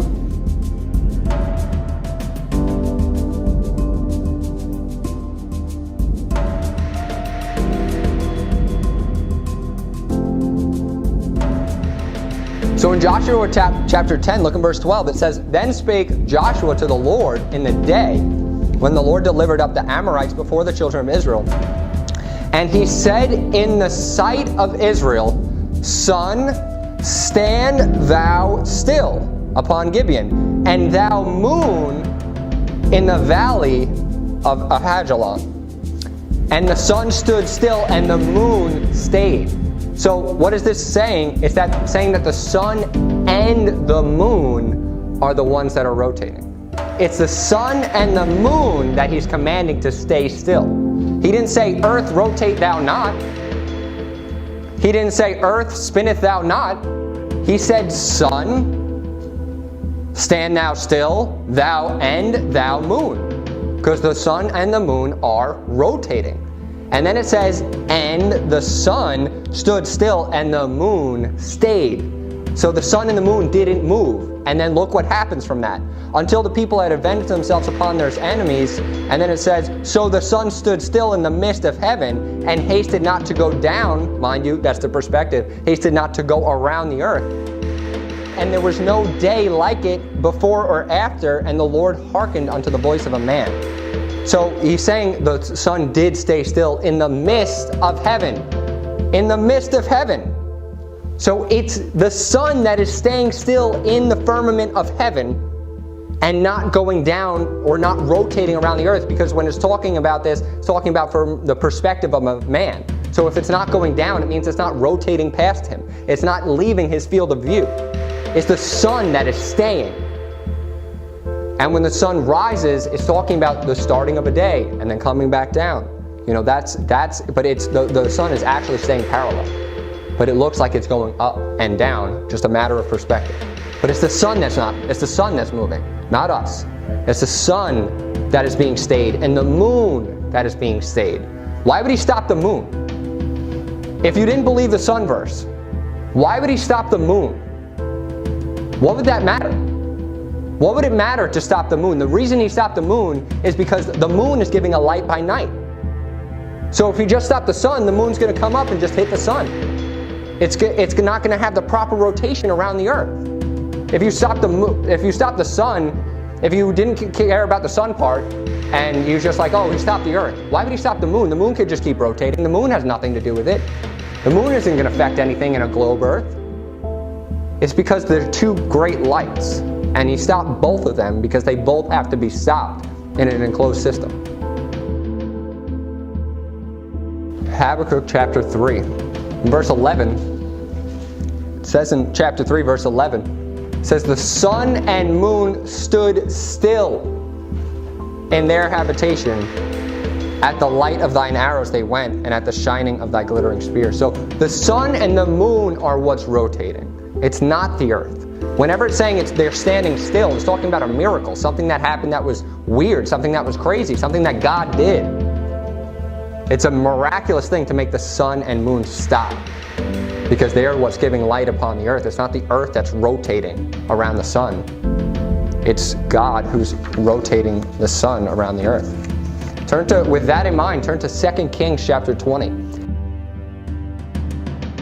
2 Kings chapter 20, look in verse 8. It says, and Hezekiah said unto Isaiah, what shall be the sign that the Lord will heal me, and that I shall go up unto the house of the Lord the third day? And Isaiah said, this sign shalt thou have of the Lord, that the Lord will do the thing that he has spoken. Shall the shadow go forward 10 degrees or back 10 degrees? And Hezekiah answered, it is a light thing for the shadow to go down 10 degrees. Nay, but let the shadow return backwards 10 degrees. Backwards 10 degrees. He's talking about the sun.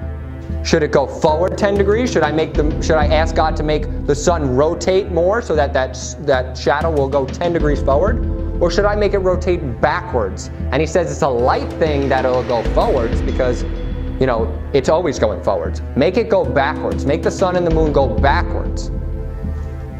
And in verse 11 it says, Isaiah the prophet cried unto the Lord and brought the shadow 10 degrees backwards.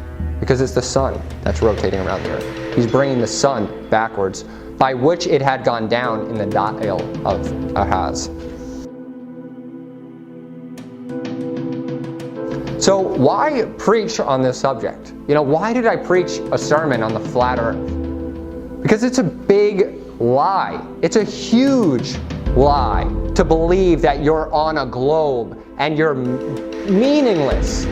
The whole purpose of this lie is so that you feel like there's no God.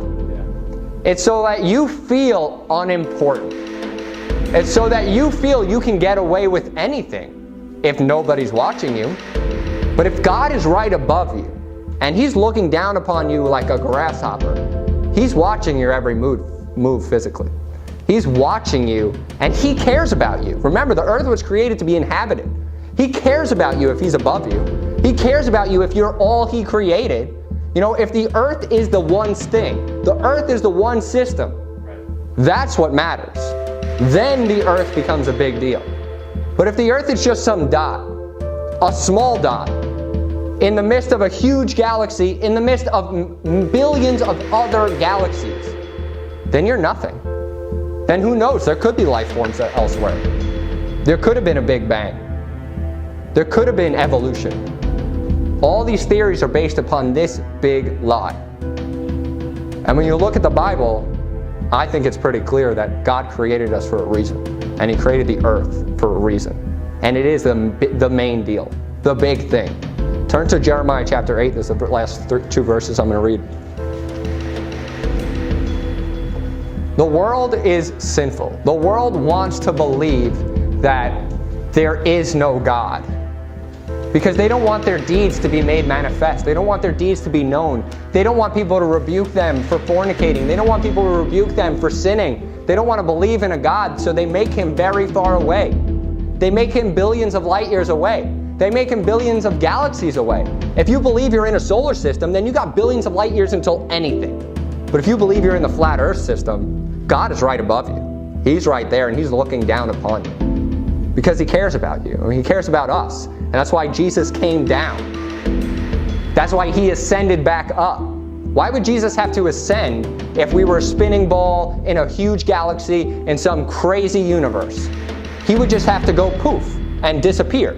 Because ascending would do nothing. He would go into some vacuum in space. He would go into some place that didn't matter. He ascended up because God's throne is above us. His throne is above the firmament. Turn to Jeremiah chapter 8, look in verse 1. It says, at that time, saith the Lord, they shall bring out the bones of the kings of Judah, and the bones of his princes, and the bones of the priests, and the bones of the prophets, and the bones of the inhabitants of Jerusalem out of their graves. And they shall spread them before the sun, and the moon, and all the host of heaven, whom they have loved, and whom they have served, and after whom they have walked. and whom they have sought, and whom they have worshipped. They shall not be gathered nor be buried. They shall be for dung upon the face of the earth. And death shall be chosen rather than life by the residue of them that remain of this evil family, which remain in all the places whither I've driven them, saith the Lord of hosts. So the reason that people make the sun and the moon and all these galaxies so important is because they don't want to worship God. They want to worship the host of heaven. They want to worship their own God. They want to worship anything that they can create. So when the sun becomes the center of your universe, and when the sun becomes the center of what you believe, your mind isn't focused on God. It's focused on the things He created. And that's the path to a reprobate. So that's why the world wants people to believe in this. But it's a lie. I'll just close this in a word of prayer. Heavenly Father, I thank you so much for your word, Lord, and I pray that you will help many people to see your truth. I pray that you will open the eyes of anyone that hears this sermon. I pray that you will really grow people in your word and grow closer to you in their walk with you, Lord. And we just pray these things in Jesus' name. Amen.